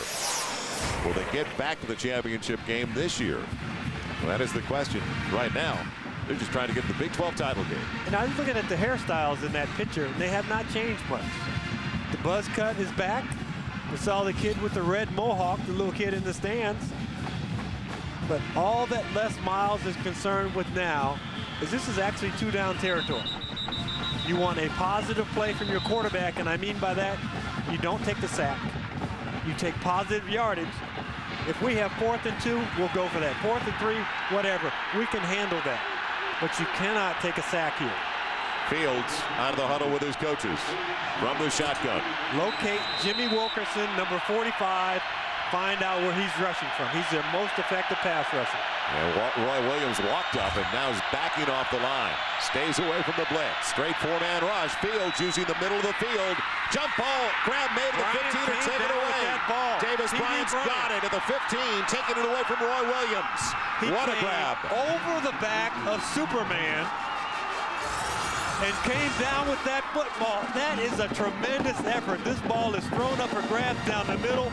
Roy Williams is thinking this is coming straight in my hands. And you can hear the heartbeat of every Sooner fan in the stadium. 1st and 10. Ball down to the 14. Burrow, the only one in the backfield. Fields, fade, corner. Rashawn Woods, jump ball, touchdown Oklahoma State. Pulled it on Derek Strait. Woods coming down with it. A year ago, Derek Strait was the hero on 4th down. Today on 1st down, for now, Rashawn Woods is the hero. Not many here from Stillwater, but what a celebration for them. It's just a terrific play. The coverage is there. You know, we talked about this young man earlier with the hands. Everything in his hands. He got the 1st foot in. He got the 2nd foot in. That catch is good on Sundays. The extra point, 3-point lead Oklahoma State. That was big, to say the least. Still the Sooners, plenty of time. 2 timeouts remaining. A field goal to tie it up. You've got 1 minute and 36 seconds. 2 timeouts. You've got 17 straight wins at home here at stake. You have time to run 8 to 10 plays easily. Here's a look at the touchdown. This ball is just thrown up, not for grabs, but thrown up where you believe that your player has the confidence to come down with it. And Les Miles on the sideline is thinking, yeah, I called it, but it's not there, it's not there, it's not there. He threw it anyway. It's there. He's got it. Yeah. Yeah. See, and he, you know, he's supposed to be going go for one. No, he's enjoying the moment right now. What a way if they can hang on to go into recruiting in December. As everybody, like the Oklahoma Sooners, other teams getting ready for their bowl preparation. Well, now Cowboy coaches getting ready to recruit coming off a win over Oklahoma. He just told everybody, get back on the sideline. We got the warning earlier. You get everybody back. Everybody get back. Now, kicking the ball downwind. Savage, unless Phillips slips, should not touch it. It should be Oklahoma getting it at their own 20-yard line. Low line drive, keep it away. Savage will bring it back a couple of yards in. Can't turn the corner though. Buried from behind. Making the play for the Cowboys. It was Bajema, and their the tight penalty end. flag on Trent Smith. There was an illegal block. Let's not forget about what Josh Fields has meant to this team. Last year, the quarterback for the Sooners calling signals, or the quarterback for the Cowboys calling signals for Stillwater High School. Wow. And probably not recruited by the Sooners. All you got to do is recruit all the good players. On the return team, half the distance to the goal. First down. Eric Clemens, how's it down there? All right, you see the wind is not as much of a factor down here on the field as it was earlier in the game. In fact, it's almost still. The flags on both goalposts, or the uprights, are pretty limp now. So it should not have a negative effect on the passing game as Oklahoma tries to get in position for a tying field goal, guys. You need 65 yards to get there. The deflection, middle of the pack. Leaping up, Smith was in the neighborhood. Llewellyn Brown could have gotten his hand on it. I believe it was Brown. And don't forget, he was limping off the field after the last series. Yeah, but I mean, you've got adrenaline from the Rashawn Woods touchdown. There's nothing that's going to keep you off the field right now if you can limp out there. I wonder what's going on in Austin, Texas right now. Oh, man. Wow. Matt Brown is sitting in that big office going, yes. We got practice. Four-man rush. Hibble flushed out. Nothing doing, trying in the neighborhood of Antoine Savage, but Kevin Williams breathing down his back. Okay, we talked earlier about four-down territory for the Cowboys. Joel, this is four-down territory for the Sooners. You don't pick it up on third down, you have to go for it again. You don't have a choice. Minute 22 to play. Oklahoma State coming in with confidence after their first conference win last week at Baylor, and the first win in Big 12 play for their new head coach, Les Miles. So they felt pretty good coming in this weekend. They've played like it, especially on the defensive side of the ball. Straight four. Almost a safety. Hibble for the bundle into the Oklahoma State bench. He scrambled around. I know he didn't see him. He had Quentin Griffin 10 yards in front of him, wide open. He went for the big play. The big play. Now he's thinking, okay, we need 10 yards. We have to have it.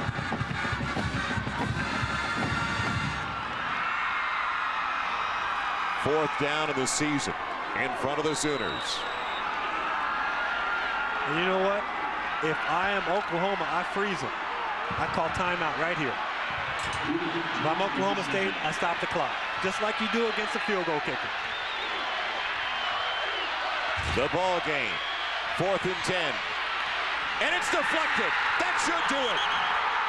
They get it done in the trenches where they've done it all game long. The guys in the pits want it for Oklahoma State. Now, two things you can do here if you're Oklahoma. Let them run it in on first down, so they have to kick off to you. You get the ball back, get a touchdown, onside kick, field goal, you tie it up.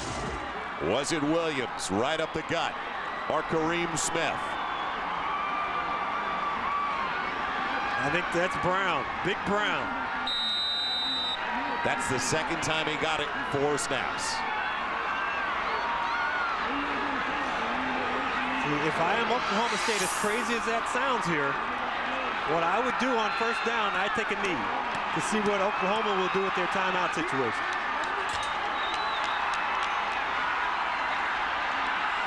Now they're trying to get it up before delay a game. They're going to take a knee. Timeout, Oklahoma. They have one remaining. Stop it with 65 seconds left. Excellent job coaching. But it all gets set up when you have a guy who can make plays. And I think the Big 12 all coaches team came out this week in the newspaper. Rashawn Woods was on second team. I think he picked up that newspaper and he saw Justin Gage and Roy Williams on first team, and he said, you know what? Okay, we'll show you guys who's the first team receiver. The biggest play, we talked about Eric Crouch and Roy Williams, their big plays.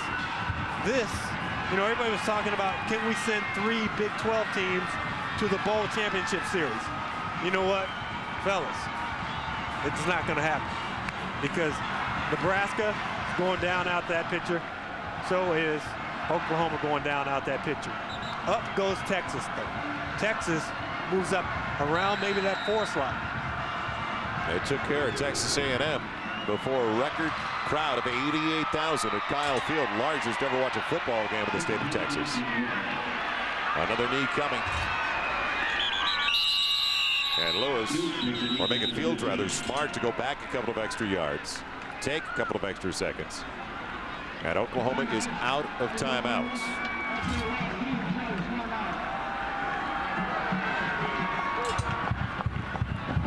And you talk about the people in Austin, you get a little clarity in the picture in the state of Florida also. Well, they've got some work ahead of them. And they have some work in front of them. Serious work. But it's easy to do the work if you know what's in front of you, and you would have thought that that would have been the case for Oklahoma today. To come out strong, get some points on the scoreboard early, and take care of a team that, you know, really had no hope coming into this ballgame. That young man, though, and you mentioned it, he put Woods in a position where he could make the play. We talk about players growing up. Josh Woods, a true freshman, 231 yards passing, the huge touchdown at the end of the ball game. And last year this time, trying to get a date for the prom. 3-point lead. 3rd down. Another knee. Now, let's see when they start. The play clock. They're going to have to give the ball up if they don't kick a field goal here. This play was over at 57 seconds. They haven't started it yet. Which is incredible. I don't know why they're waiting so long. They let an extra 10 seconds go off of that clock. So a 20-second difference between the game clock and the play clock. That stands between Bob Stoops and his first loss at home as the head coach of the Sooners. Now, you don't need to take the timeout here. Go and take the 5 yards.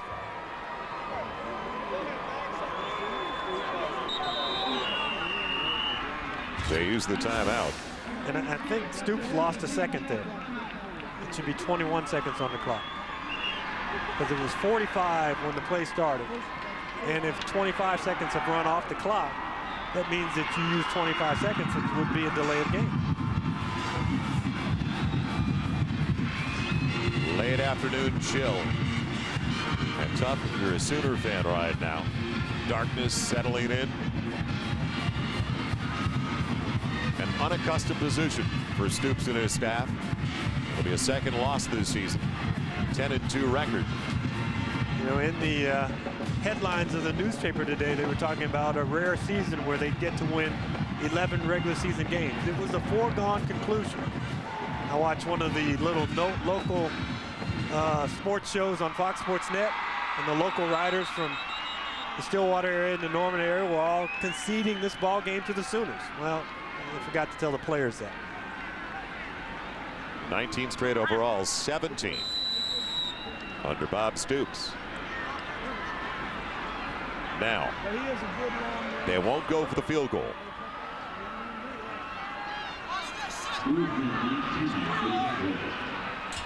Put Rashawn Woods out there and throw it to him again. That may be the play. Now he's going to just chew up some clock and slide down. So it gives it back to the Sooners with 16 seconds left at their own 26-yard line. How do you like that call? You've got to use the sidelines and get out of bounds. You cannot expect to throw a pass, have them stop the clock, get up on the ball, and take a snap. Now they're celebrating, but you need to go out and you need to make a couple plays here. A 20-yard pass completion would take about 5 seconds off the clock. That would put the ball around midfield. Another 20 yards puts you at the 35-yard line. And there you can attempt the 52-yarder. From the 26. Only a 3-man rush. Hibble using a ton of time. Up for grabs it goes. And it's intercepted. That'll do it. Picked off by the Cowboys. And coming up, Marcus Jones, who had a phenomenal game. The senior from Stillwater. What a way for him to close out his career. And in a game where we thought defense would rule the day, that has been the case. Although it's been the guys in the orange and white who have ruled the day defensively. Marcus Jones, Elbert Craig, Craig Massey, up front, Kevin Williams, Kareem Smith, LaWaylon Brown. Fantastic ball game. And Les Miles is about to get wet. I'll tell you that right now. Well, he's about to get wet. He had to wait all season to get his first Big 12 conference win last weekend. And now he's got 2 in a row. The snap and it's over. And they can celebrate in Stillwater. What an upset. A shock in Norman this afternoon. The bath for Les Miles. And that feels good.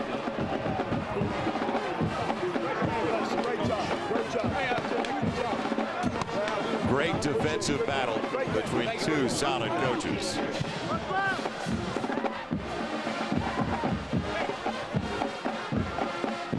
Downstairs, let's check in. Eric Clemens. Get the team and tell them to go right there. Coach Miles, you're all wet and everything. Tell me briefly, how much does a victory like this mean to you in this program? This is a great team that we played. Traditional rival. Obviously, it was our biggest win. So you told me at halftime you needed execution, and for the guys to go out and play hard. That last drive, that last touchdown pass, you had the execution you needed. Talk about Rashawn Woods and that play for me. Well, you know, Rashawn's played big for us in every game and every scrimmage since we've gotten here. It's very appropriate that he'd make the play that wins the game. You guys, I mean, you came in heavy underdogs and so forth. What was your message to your team coming out here tonight and playing this game? This team believes they're a good football team. They finally got an opportunity to show somebody else. You got me. See you later. I'm going to see these guys. All right. Les Miles, and you can understand how intense and how happy and how proud he is of his football team tonight. Guys? All right, Eric, thank you. So Oklahoma State did not have the lead in the game until there was a minute and a half to play. Rashawn Woods, who set a single-season reception record, breaking the old mark by Hartley Dykes back in 1988. Great hands. And we saw that all game. That was his 8th catch of the afternoon. Yeah, I can't tell you how. Well, I don't know if we can still believe what has happened in Norman, Oklahoma with Oklahoma State. We talked to Roy Williams last night. Sounded like he had bought in that the Sooners were not taking Oklahoma State lightly. So what's the excuse for this? I don't think there is an excuse. I think you had an Oklahoma football team that was motivated. They went into the game expecting Oklahoma State to give them a great shot. And it's a rivalry game. Oklahoma State stepped up to the occasion. Defensively, that's how they won the game. We were talking at the break. They made one play offensively, and that was the last play that ended up scoring the touchdown for the Cowboys. But Oklahoma, after what happened yesterday in Nebraska and what happened in this game last year, they were ready to play. Les Miles, first-year head football coach at Oklahoma State. You got to give him a lot of credit. His defense did the job. And let me tell you something, that was no fluke. They're a great defensive team at Oklahoma State. You know what? That Big 12, they're ranked 12th in the league on defense, and they play like that. No wonder that's the best league in the country, in my opinion. Amen. BCS numbers on Monday are going to be very interesting. That's without Miami having even played yet. We'll have to see what happens tonight, but it's been a very dangerous weekend to have foregone conclusions about BCS bowl games. Wow.